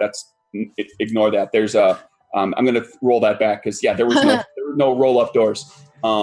At least not in a warehouse situation. It's going to be like big barn doors. Are they wooden? Like, are there cracks we could look through? Given the state of repair of the thing, you can probably look through, but there's not going to be a lot of light. You don't know that there's, you're not seeing a lot of light shining out of anywhere, so you won't necessarily see very far. Your best bet is one of the man doors, although you could try to get one of the. Do these sort of warehouses at this time have skylights? I imagine not.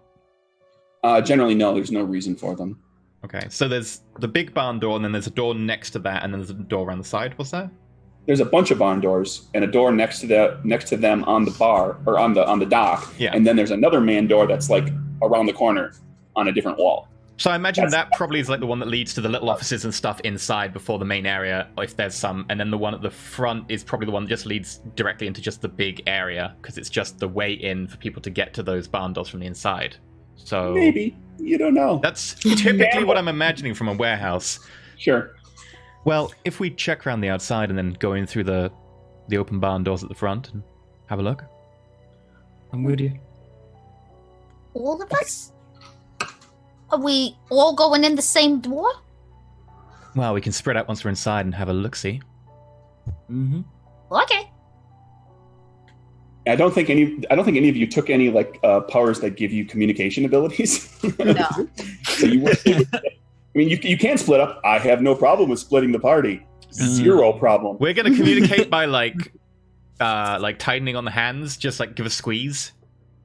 Okay, you will only be able to communicate in that way with the person that you are invisible with. You won't be able to see each other. We're gonna walk into each other.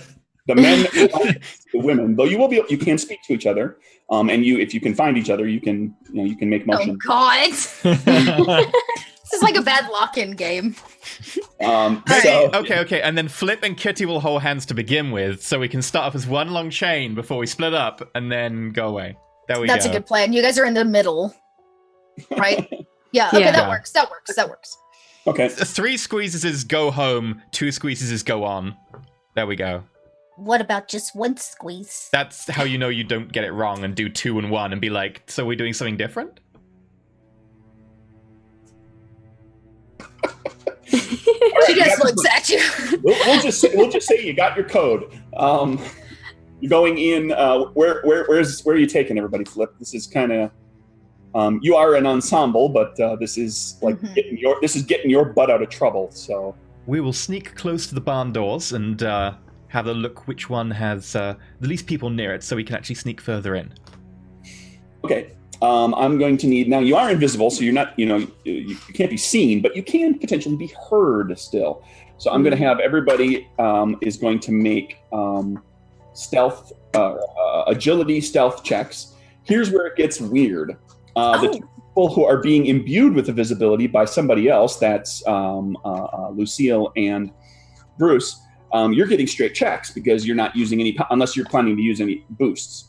The other 2 of you are down 2 cards on your check, but you're invisible, so you're gaining a card for advantage. Okay. So agility, And I get an extra one because I also have stealth as an ability. Or, a skill. Okay, cool. Me too. So 3 cards. All right, who's up first?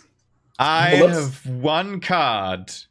That's okay. We're gonna do this. This is a group check kind of thing, which is a little different. Oh, than okay. Individual checks. I have 5 cards. So let's who I just I -1, but I get 1 back. So That's me. okay. So E failed unless you're going to spend Moxie. I Don't got worry. an You got 3 stealthy people that are going to save your butt Yeah. on this. Lucille, by the way, remember the 3 cards I gave you down the bottom there in order? Yeah, those are the Yeah. 3 I first have to play. Yep. I got an 8, but that's average, so I probably want to go higher, right? 8 is in terms of the game that accomplishes a moderate task. If there is a Joe Schmo who's not really looking for you, but he's just kind of hanging around, he might hear you. If there's somebody that's a lookout, you're going to need something better. Ooh. Maybe I stick with that. Yeah, stick with the queen. Put the queen next to your name on the capers board, and then next Yep, person yep, goes. Yeah. I will do that. Next to your other name. There you I go. will- All right. Well, I've got these 3 cards I have to play because I would get to pull 3, Right. which super sucks. So I am going to use a Moxie to get an additional one. Here we go. 10 of hearts is better than 10 of Yep, diamonds. that's true. So Just- we're gonna just go. I slightly. mean, that's all I can do is go with 10 of hearts. Maybe my heels click, click, click behind me. Okay. And Bruce. I was would this complicate things? I was just thinking, Yes.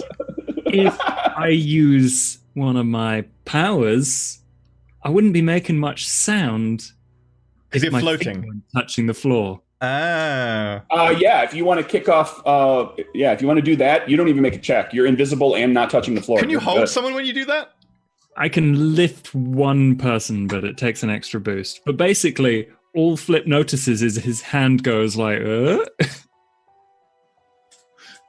Just like a balloon.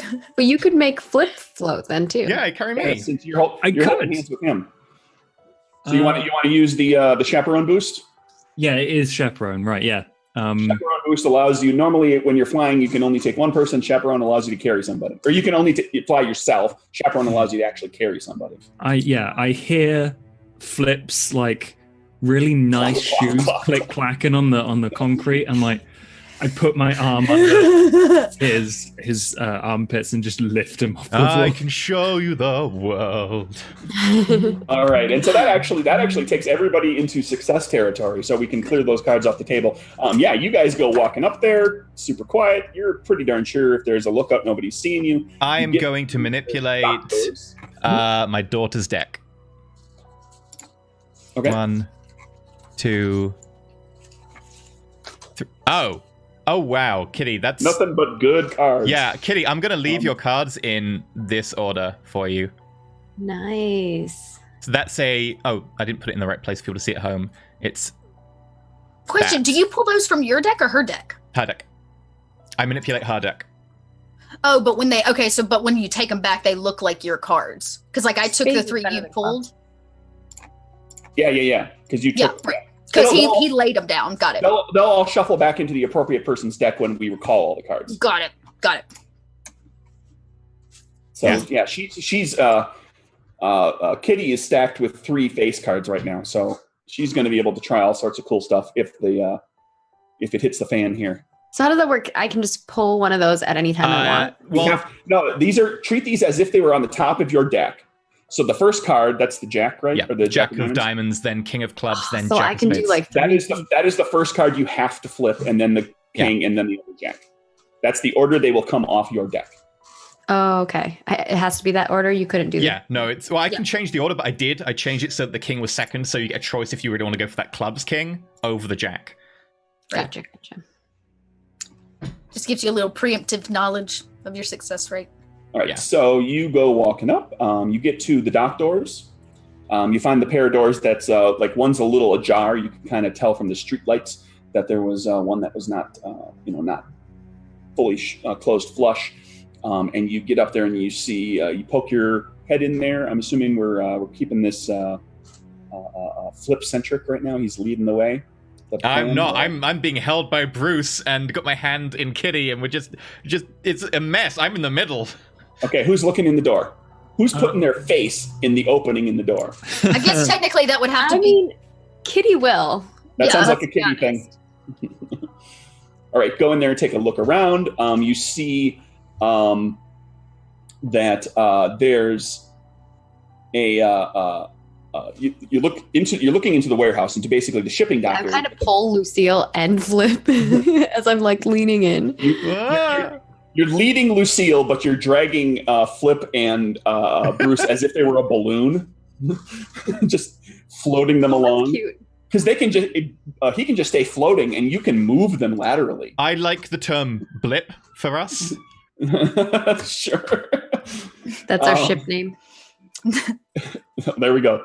And you take a look inside. You see what was once the shipping dock area, the loading dock area. So it's a big, wide open space.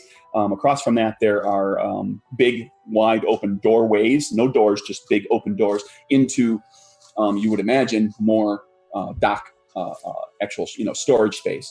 And you can make out through one of those doors a dull glow. And the glow is actually flickering a little bit, as if it were a lantern and not an electric lamp or a gas lamp.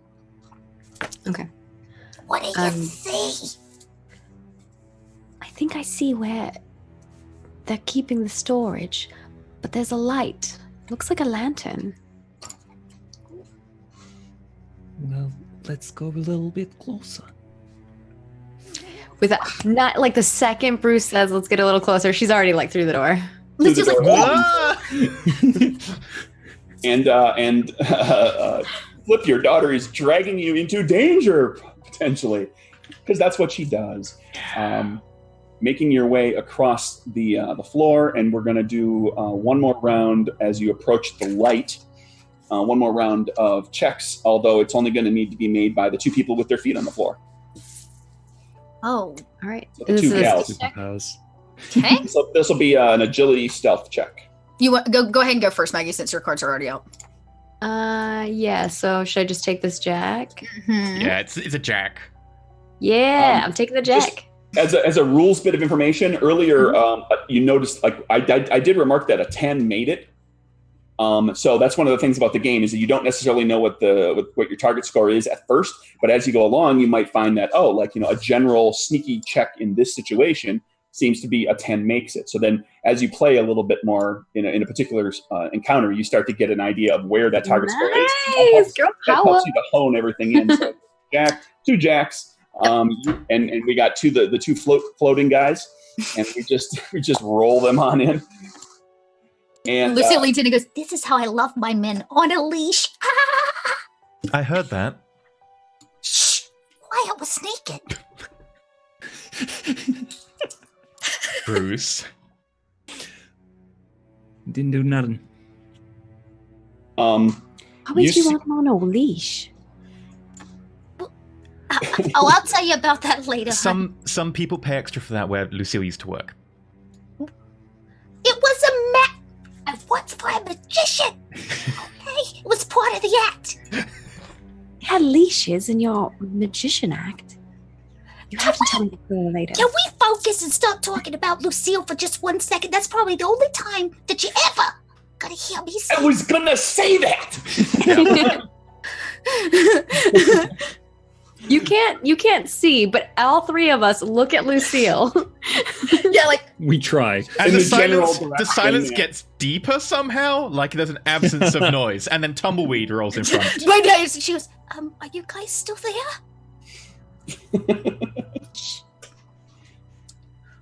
How many crates? Like, if we're in here now, like, if everything's being sure. stored here, how Well, much? You get in here and you find that there's in the warehouse, kind of buried at the back of the warehouse, there's a bunch of crates and barrels that are there looks to be of a wide variety of sizes. It looks like these are things that were kind of pulled off a lot of different trucks or a lot of different train cars, and there are easily 3 of those milk trucks worth of crates to be loaded, and there is a dolly here as well. And you've got dollies with you. Do we see where the light's coming from as we get closer and closer? Right, and that's through that big open doorway kind of area, and you get a little a little bit of look, and is somebody going to poke their invisible head around the corner?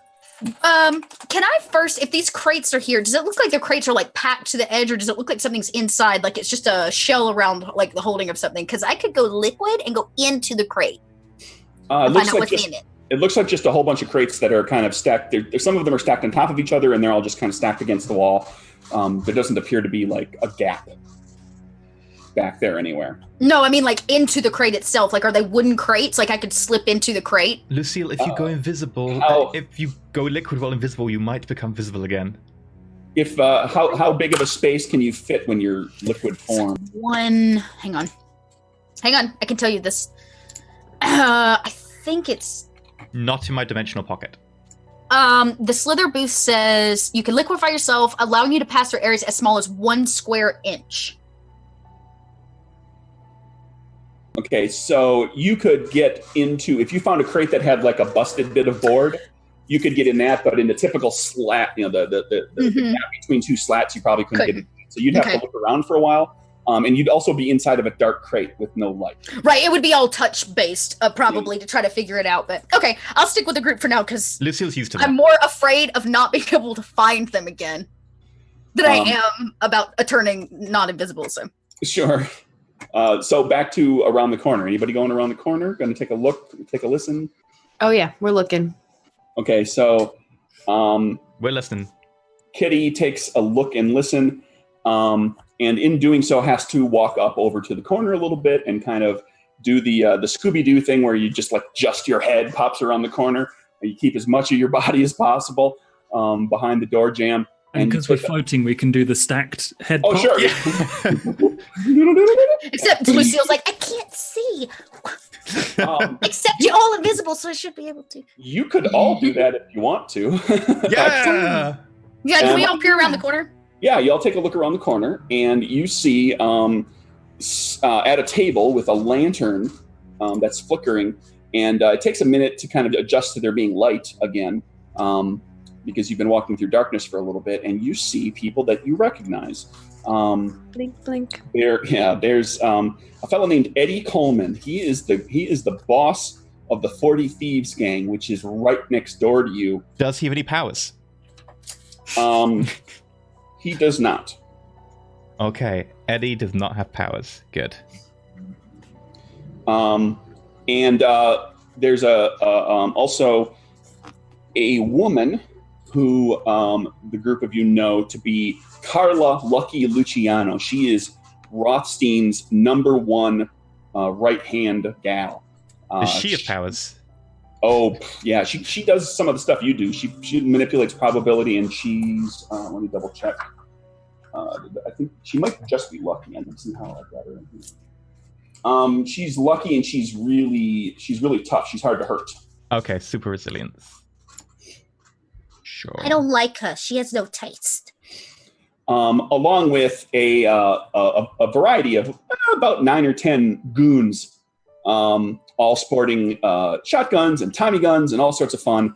And you hear these two talking to each other. Eddie Coleman is the leader of the 40 Thieves gang, which is basically, if you look at your map too, that I'll describe this for everybody listening. There's Little Italy. Let's do this so you can see it. So Little Italy to the east, and the 40 Thieves is over here. And there's kind of this little divot in between them.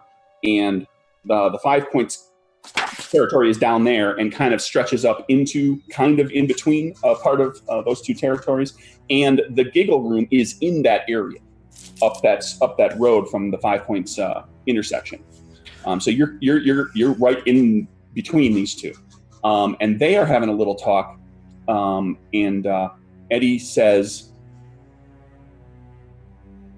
to her, "The 40 Thieves are ready to take care of business and get Masseria out of there just as soon as Rothstein gives the word. It's time to get this thrown out of our collective sides." She just sort of nods. Now, the interesting thing about what he's saying, and you guys notice a couple of things happening here. He's speaking, but he's whispering. He's speaking like a whisper, like that kind of breathy, raspy whisper, but it's loud. It's really unnatural. It's very loud. And all of you are all very suddenly very aware of the sounds of your breathing, which are very loud now in your heads. and you are hearing each other breathe very loudly, and you can hear your own heartbeats going. It's almost as if this area right here, sound is amplified. I'm going to pull everyone back around the corner. In doing so, you have to take a couple of steps, and at this point you hear your own footsteps like, that's louder than my feet should be. She has a look of concern, but no one else can see it. Chelsea can. She can see me?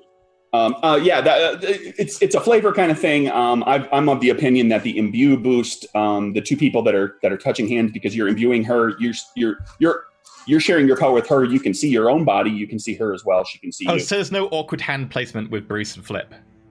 That doesn't have to be in the. Unless you want it. Pretty much up to you, my man. Do we hear anyone else? Like, do we hear them move once we move back? They start. You continue to listen, and you hear them continue to talk. And Lucky Luciano is saying, "That sounds great. That sounds wonderful. We'll give you the word. It's going to be very, very soon." And at the same time, you're hearing like the breathing, a little bit of the breathing of the people over there. You're hearing the sound of jacket coats rustling against shirt material. Like you're hearing the sound, like all those little sounds that we would hear if it weren't for the constant din of other noises around us. It's all part of that white noise that kind of blends together, but there's nothing else making noise here. So you're hearing all these things, and they are unnaturally amplified. Okay. I'm going to try to keep moving out if we can. Okay, so what's the plan? Gonna go ahead and load up the trucks. She's Make a not bunch really of noise? having a plan. Her plan is just she backs out and she just starts leaving. Like Okay. we know the information that we were looking for, and she's just gonna go unless someone stops her. Okay. I want to know what's in those crates. Yeah. Does it look like we can fit any of, like, how many crates are there? You could potentially carry a box or a small crate or two, or a small barrel or something with you. That would still be considered legal, so to speak, for part of for your invisibility. But if you wanted to start dollying and moving, you're gonna have to let go of each other, and you're gonna have to work together to lift big crates and get them on dollies. I guess I'm confused. Like, are the crates by those people? I thought that's what. Oh, you're in a big room with the crates against this wall, and then there's a doorway right here, and through that doorway are the people. Go ahead. Where all the sounds we're in a being different room. amplified. It's effectively You're- three sections. You've got the opening, which there's nothing in. Then there's the crates, and then there's in an extra room people. Okay, I guess I'm gonna pull everyone back towards the crates that we weren't hearing all that noise in, and then that's where we'll go back to, and then Kitty will be like, "Should we see what's inside of the crates then?" Why don't we just take one with us? And I reach an invisible arm out. I stretch it and loop it around one of the crates with my elastic arm, and I pick it up and I take it with us. Yes. Anything that you touch also becomes invisible too. Perfect. That seems like a good idea. Why don't we just have a look what's in here before we get into some trouble? Well, if we open it, it's gonna make noises. Better just to take you with us. No, we But won't gotta they get out. notice if it's missing? Whatever. Lots of crates.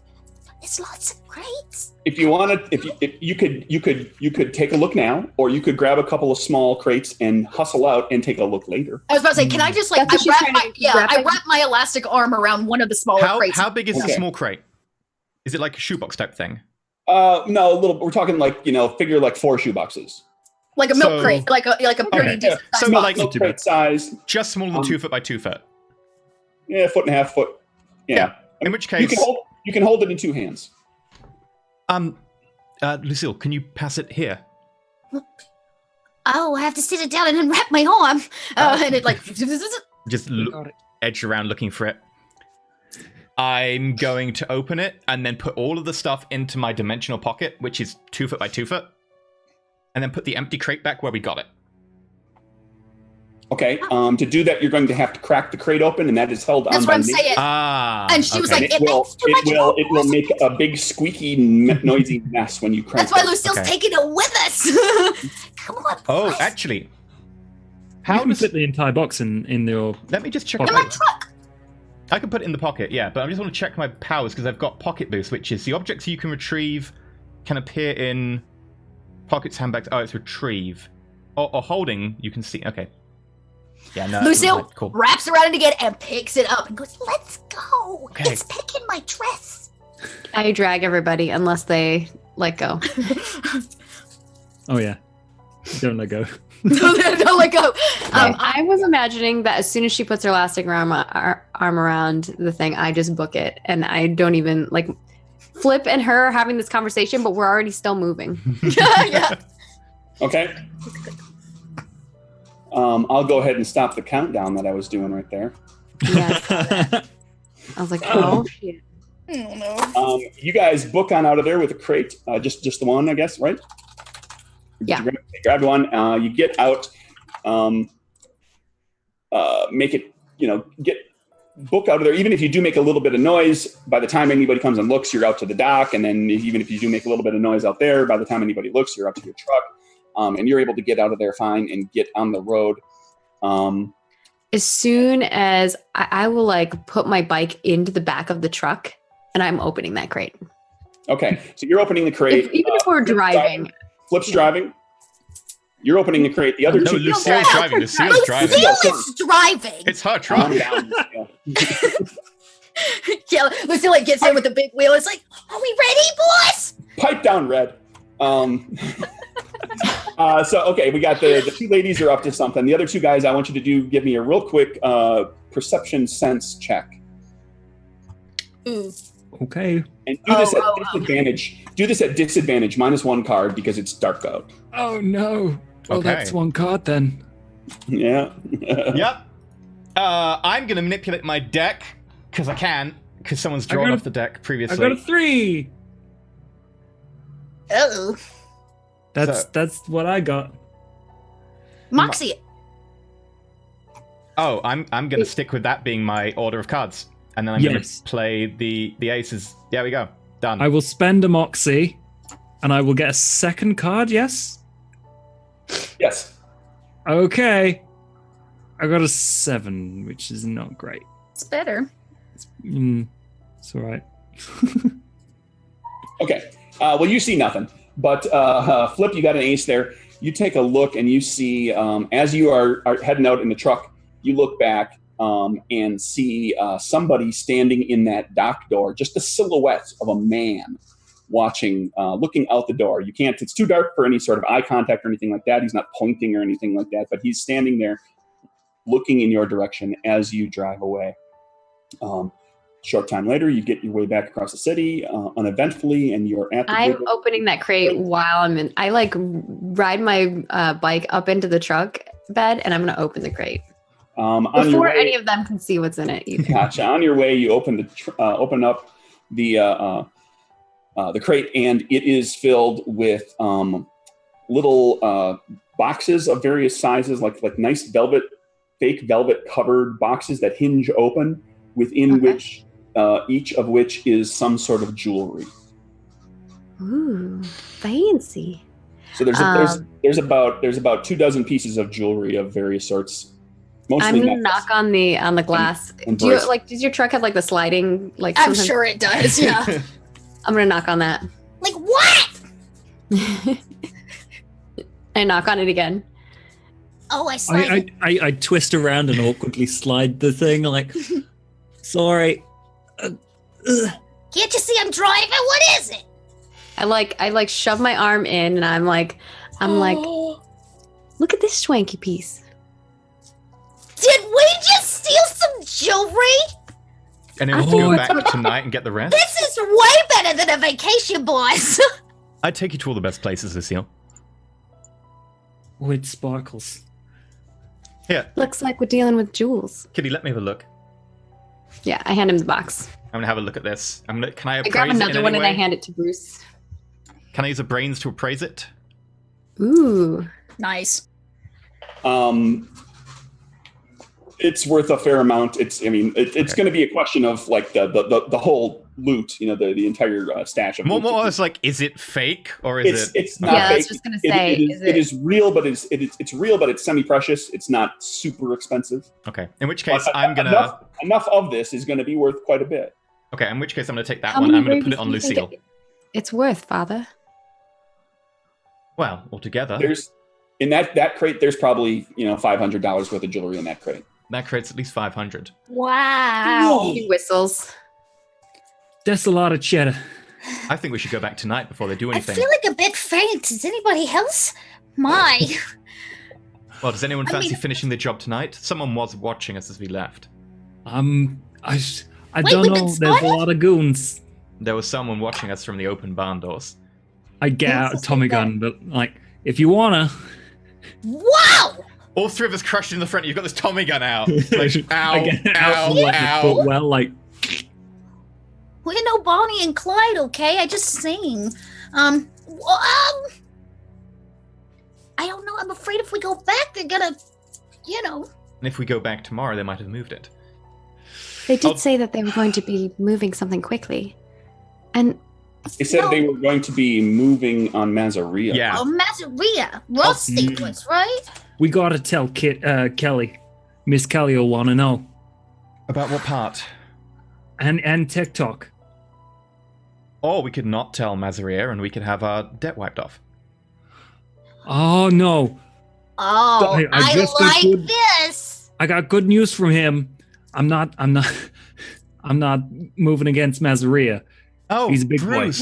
We're not. We're not going to move against Masseria. wait, Ooh, what? but I don't want to miss my shot. You Oh. sure? Bruce, Now I'm what? sure you'll have many more shots. What debt are you talking about, Father? I borrowed a little bit of money to be able to furnish the giggle room. Oh, Why would you do that? You know what he does with people. Because we needed money to be able to furnish the giggle room. And what was the interest rate? Not as bad as it could have been. I managed to talk him down. What is not as bad as it could have been? 22%. That is terrible. It's normally 26. boys. I'm not really a mathematician or nothing, but that's not really good. Well, it's hard to find decent loans these days.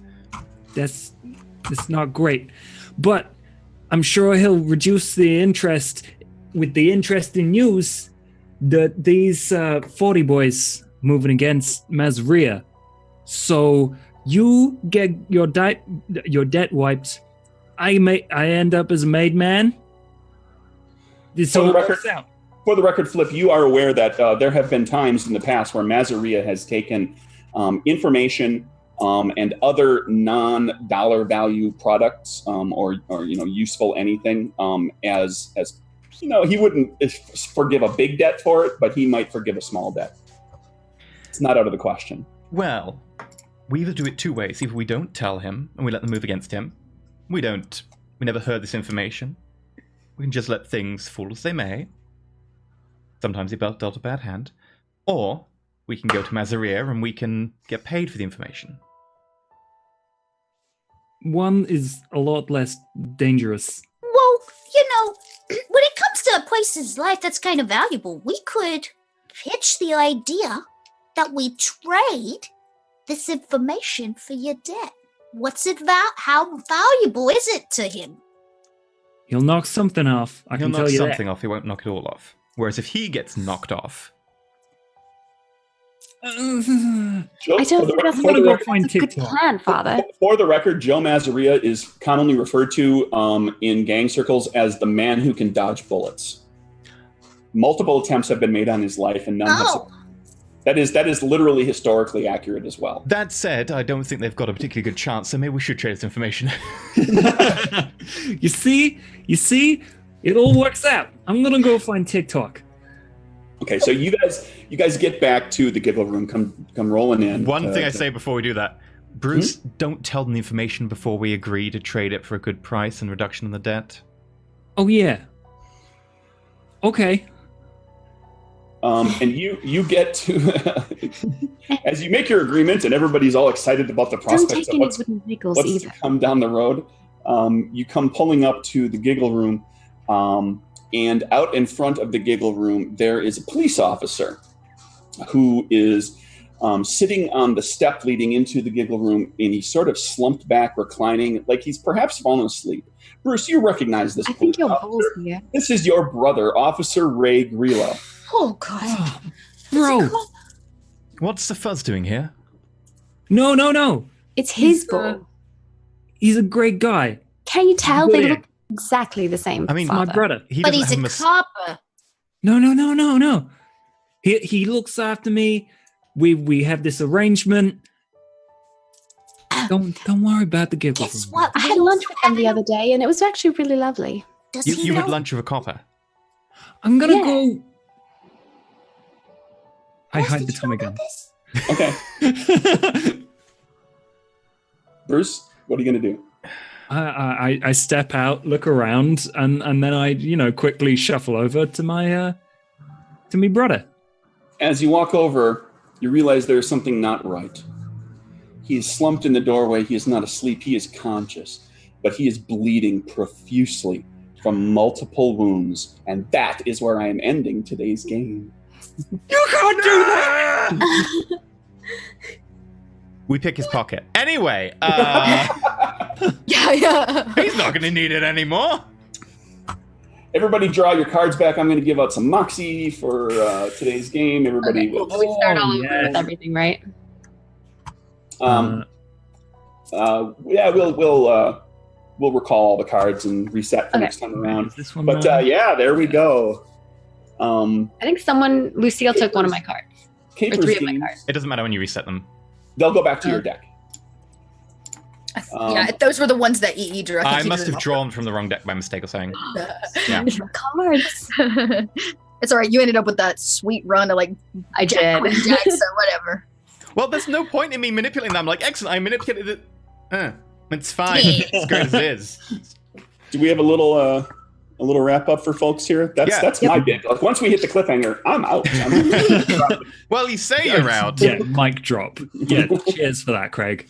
Just when you think you're out, I'm going to reel you back in. So this has been a sponsored game of CAPERS, which we're doing for 4 weeks. This is the first week of 4. There's 3 more to come. They'll be the same time, 3:30 p.m. GMT, 7:30 a.m. PST. Sorry, Maggie. It's okay. We are It's playing worth it. CAPERS, which is a 20s mobster. It doesn't have to be mobster, does it? You can play as law enforcement, right? You can play law enforcement, absolutely. And there's technically nothing stopping you from playing non-gangster, non-law enforcement You either. can Although, play wait, normal, like You're saying normal. there were people Games- who weren't gangsters and weren't law enforcement in the 1920s? believe it or not, yeah. Wow, normal people. You can play normal people if you want, and But there's plenty of law enforcement information available in the game. Yeah, so you can get. There's a link in our chat probably now-ish where you can get 3 different links. One of which links to the PDF, one of which links to the hardcover, and one of which links to the softcover and PDF. All of which are at a discount price. So you check that out if you wish to get that. There's also an upcoming well- Kickstarter. They will not be at discount price forever, everybody. Just saying. Lucille says, go get yourself a book and learn something. For your information, Chelsea had that before we started doing this, so her book is not sponsored.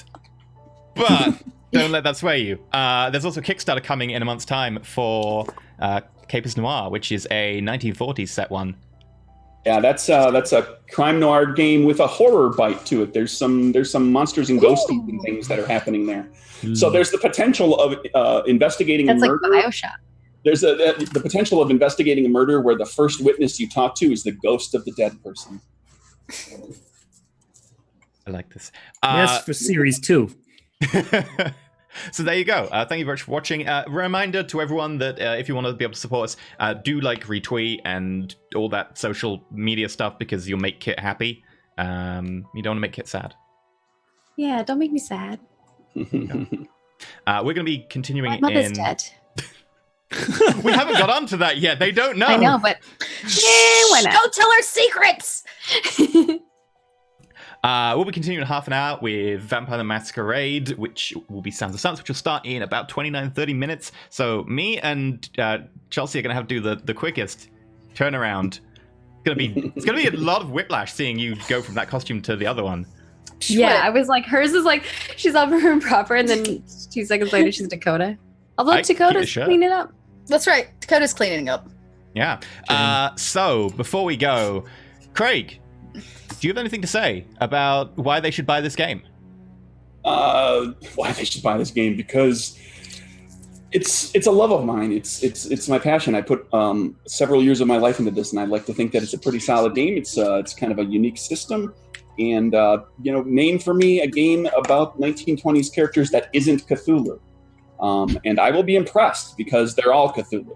Yep. And the gangster genre is underserved, and that's why I made the game. I figured there was probably people out there that would dig this. We're good people. We're just misunderstood. Supers games with a twist are always fun. Beyond the normal modern day sort of capes and cowls kind of superhero, supervillains games. There's always fun to twist it around a little bit. It's a lot of fun. It's a great little game. And it helps me to continue to make this thing and make another supplement and another supplement and another game and all that kind of fun stuff. So, and I'm always I'm very active in talking to my little community. There, you can get a hold of me at Nerdburger Craig on the Twitter, nerdburgergames.com website. I'm all over the place. I love talking to the fans. And you're also in our Capers chat in Discord. I am. I pop into the Capers chat. And ask him any questions. I might talk about the game a little bit, probably not, but we'll see. Oh, God forbid you talk about the game. Anyway, thank you very much for watching. Very quickly, Josh, where can people find you till this week? Really quick. Gaming FTL everywhere on the internet. If you don't, then that's fine. Maggie. You can find me at Margaret Crone on all the places on the internet. I thank you so much, Nerdburger, for bringing us into this. This was awesome, and I'm excited for next episode. Chelsea. I'm Little Red Dot. You can find me back here in T-minus like 30, 25 minutes, 8 minutes, something like that. And the rest of the time you can find me online at Little Red Dot. As for myself, youtube.com/Enterelysium, twitch.tv/Enterelysium. And Craig, do you have anywhere or anything people want to know about in the next week? Nothing in particular going on. I'm just ramping up to Capers Noir and prepping for the next round of this because I need to find out exactly what you guys are planning to do, and we'll kind of kick off from there. I'm sure we'll have words in the Discord. Mm-hmm. We got plans to make. Yep. Okay. Bye. We'll see you in 25 minutes with VTM. No. The tips, were there tips? I will check. Didn't see any, but I will double check. Double check. Also need to eat. My belly's growling. Yeah, mine's growling too. Mine's My body's like, all you had is coffee. Yeah, that's all. Exactly. I had 2 cups of coffee, and now fuels you. We are probably good. Let me just double check because it does sometimes not update. We are good. Okay. Bye, everyone. Okay. Bye. Retweet our tweet. Hey, question? Are we staying in this one, or are you going to start a new Zoom link? I'll start a new Zoom link.